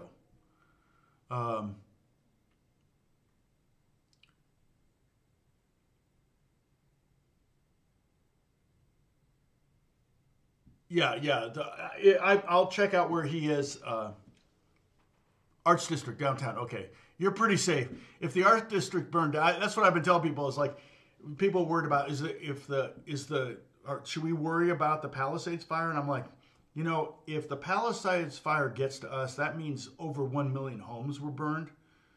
Right now in Palisades, we're looking at 5,000. There's a big difference between 5,000 houses and 1 million houses. We got about 1 million houses between us and Palisades, including multiple freeways. I mean, freeways are great fire breaks. That's one of the things they're doing is they're cutting fire breaks, and they're really trying to stop the fire from coming over Mulholland. Now, Mulholland is at the top of the Santa Monica Mountains and Hollywood Hills. And one of the things about being at the top, once the fire crests that hill, it's got to come downhill. It's a lot harder for a fire to come downhill than it is to go uphill. Of course, it all depends on the winds. If the winds are blowing from the back of the fire, it's going to come down that hill. If there's lots of fuel, and I saw one of the firefighters said some of the Santa Monicas had burned recently, and some haven't burned in 50 years. And the Indians would burn all the time. They would do control, I wouldn't call it a control burn, but they would burn a lot. And I think it was probably to move animals, to drive animals to a place where they could kind of shoot, fish in a barrel kind of thing. But it also for line of sight, for hunting. My friend who was a fire captain for LA County for decades, he would say, yeah, the Indians did it, and we keep putting them out. And he said, that's part of the problem. We put out fires, and then the brush grows to 30-year, it could be 30 feet high, and you can't put out a fire of 30-foot high brush. You just can't. There's nothing you can do. It's just it's gonna explode. But the Indians would always keep the brush at about 3 feet. They would just burn it, and they did that. Back when this was just chaparral, there were no houses, no structures. They were living in teepees and tents and stuff like that, very maybe adobe stuff, and that was more in Arizona and especially New Mexico was the adobe. So yeah, it's interesting, how in some ways the people that were here for thousands of years before us, they'd kind of already worked it all out. That's kind of why, when I hear something like Korean medicine that's 5,000 years old, I kind of go, well, it might be worth a try because, back in the day when they were trying it out, they didn't have anybody to say, oh, it was trial and error. It's like, oh, he just died from that pill we gave him. It's like, oh, well, okay, well, don't take that pill. It's like they didn't have any regulations. There was no FDA to say, well, let's test this for 17 years before we can release it. So they've been testing for thousands of years, and that's kind of where I feel like a lot of the stuff that, when you start building and putting people in places where there weren't people before, which is every place in the world, by the way, then that's when you kind of run up against nature. Yeah, you're a concrete jungle. You have other issues. Your building might catch on fire, and then that's scary. I saw somebody try to start a fire in Hollywood. It's just like, it's insane. And arson is an addiction, by the way. My fire captain friend said that in Mexico, it's very common. Arson is very common. And so that kind of got imported here. And so some of the fires are, I believe a lot of the fires that were started, particularly the one just up the street from us, was arson. I had a black Mercedes parked right in front of my house with the engine running. Then I saw some guys go by, adults, men, like in their 30s, go by, all dressed in black, with giant backpacks on, wearing masks, electric bikes going up the hill, just like minutes before the fire started. And I was like, the fire starts, everybody gets an evacuation notice. We got an evacuation notice, and we start packing the cars, and I'm like, I'm not going anywhere. These people are camped in front of my house. I took a picture of the license plate. I wasn't ready to let them just go through my house and take whatever they wanted. And so within 15 minutes, they knocked that fire down. It was down fast. There was a reservoir right next to it. So they were just pulling, but there were no power lines there. There was no embers flying anywhere. The wind wasn't blowing in our direction. It was 100% arson. But you don't catch them because you don't have cameras. And it was a park up there called O'Melveny Park. We hike it every now and then. It's a beautiful park. Yeah, Holly, you've cleared a ton of brush. I mean, that's almost like a full-time job where you are. I've got a couple trees that I need to really trim back. I've got a eucalyptus. I'm really tempted to have that torn out. I'm not sure how much that's going to cost in my backyard. I'm thinking about having that taken out because those things will just explode. It's basically kind of over my garage. Our gas tanks are filled up, so if we have to drive, we would probably go down. We wouldn't go down the 405. We'd probably head around, go the long way around to go to our son Jack down in Redondo. He's got so in other words, if our house actually got to the point of catching on fire, we don't have frost check. I'm going to order some frost check once all the dust settles, so to speak. And yeah, so I know that a lot of these fires are created by looters that just want to get people to evacuate. especially here because of the horrible um, Paradise Fire. That was largely ignited by the aging infrastructure and transformers. Our transformer behind our house is brand new. They just put it in. And we never once lost power. But what they did, like in La Cañada, where Beth teaches, they shut the power off. If the winds get too strong, they just plain old shut the power off so that they don't have that energy that can spark a fire.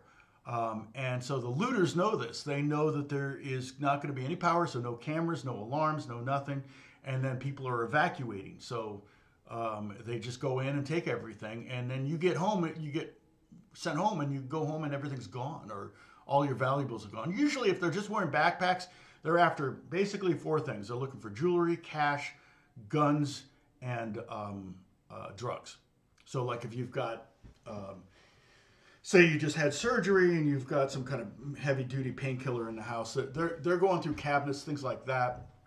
The kids that come into your house with a backpack or whatever, they're looking for handguns, they're looking for cash. I don't have cash. We don't have any jewelry to speak of. I mean, my ring is the only piece of jewelry I own. The guitars, they see the guitars, what they would do is they would make a mental note and they would come back with a truck later. Yeah, planned power. Well, is that a new thing? Because that is definitely something that seemed like wasn't happening before the Paradise Fire.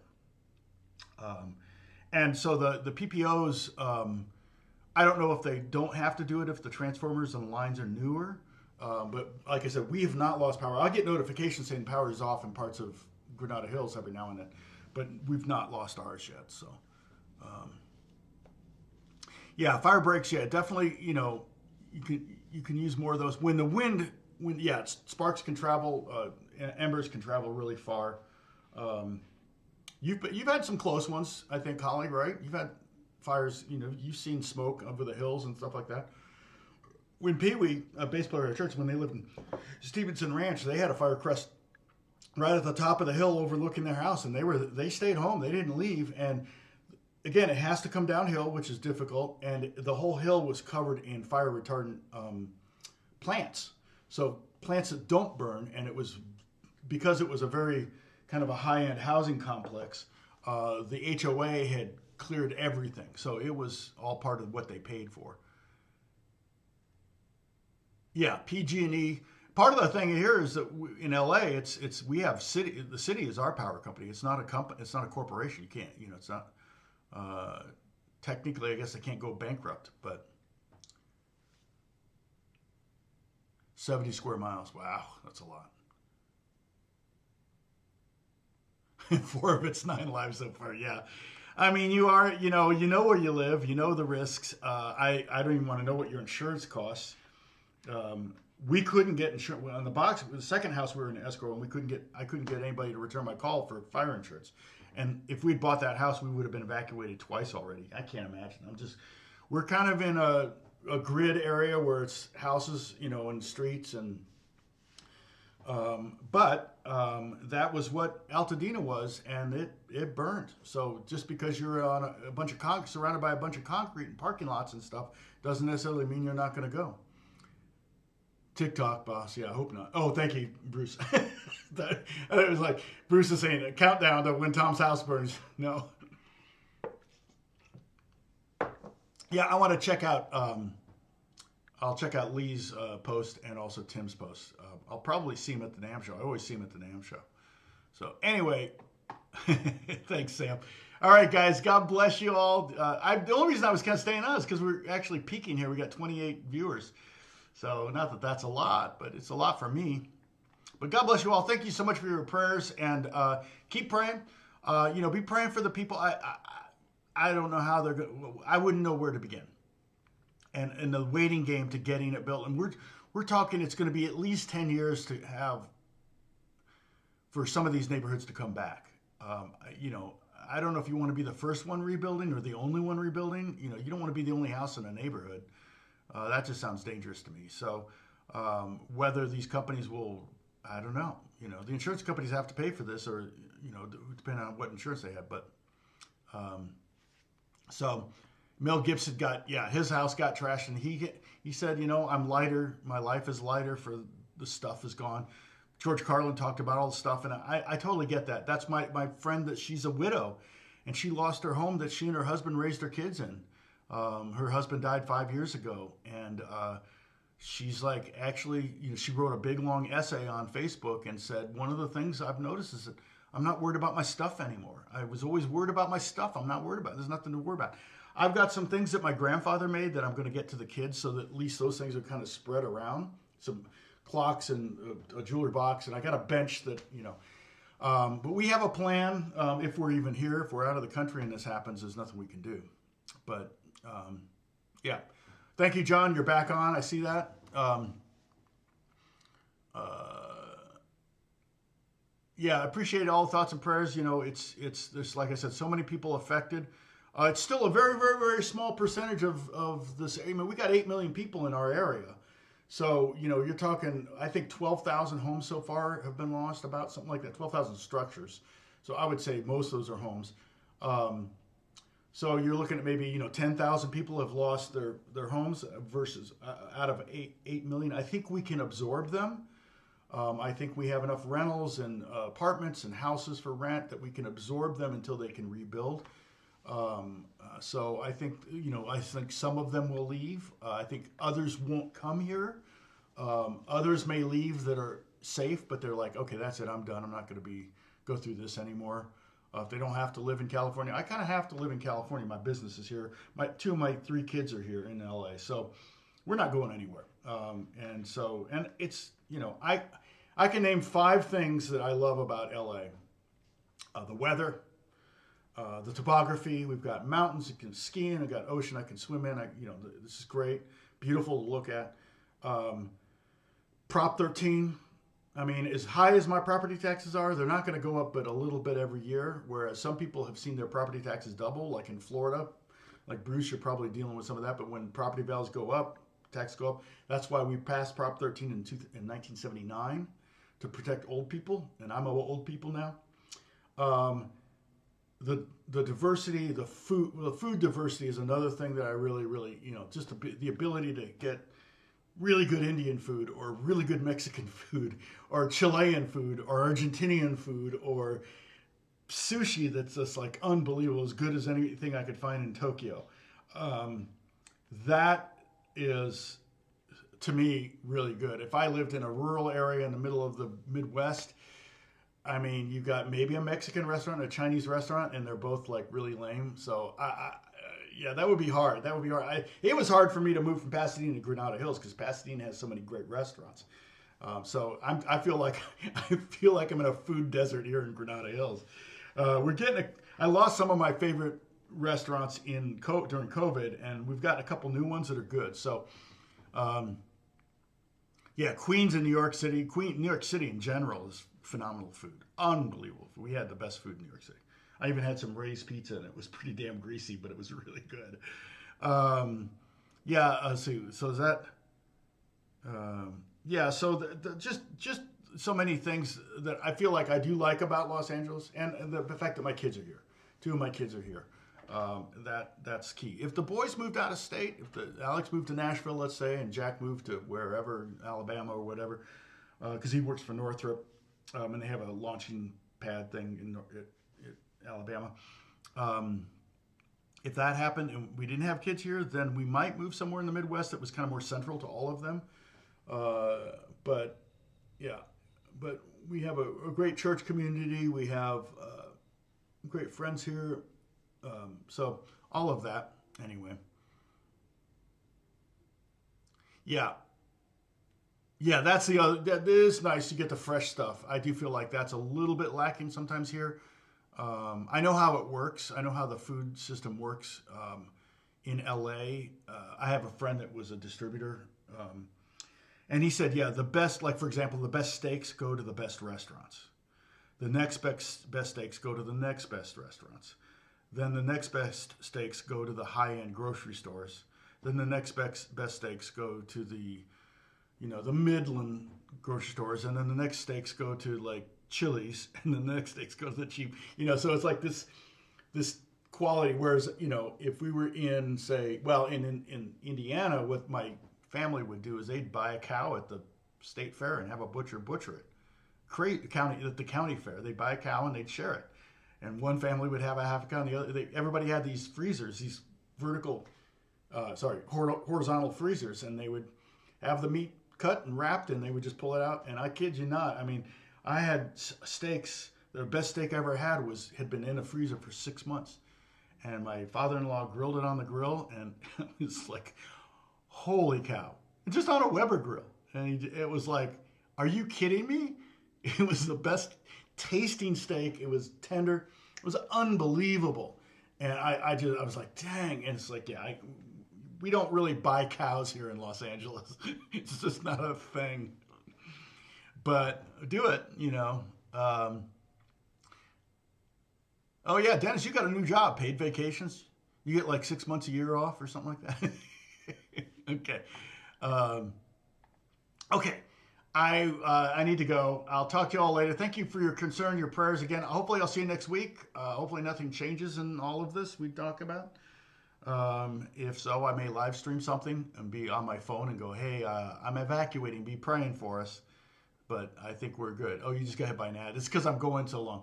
I have ads set to hit every 30 minutes. Not very often, not every 5 minutes, every 30 minutes. So God bless you all. Stay safe. Charlie, stay safe down there in San Diego. Hey, Joseph, good to see you. We'll talk soon. There you go. Got to get to work. Bye-bye.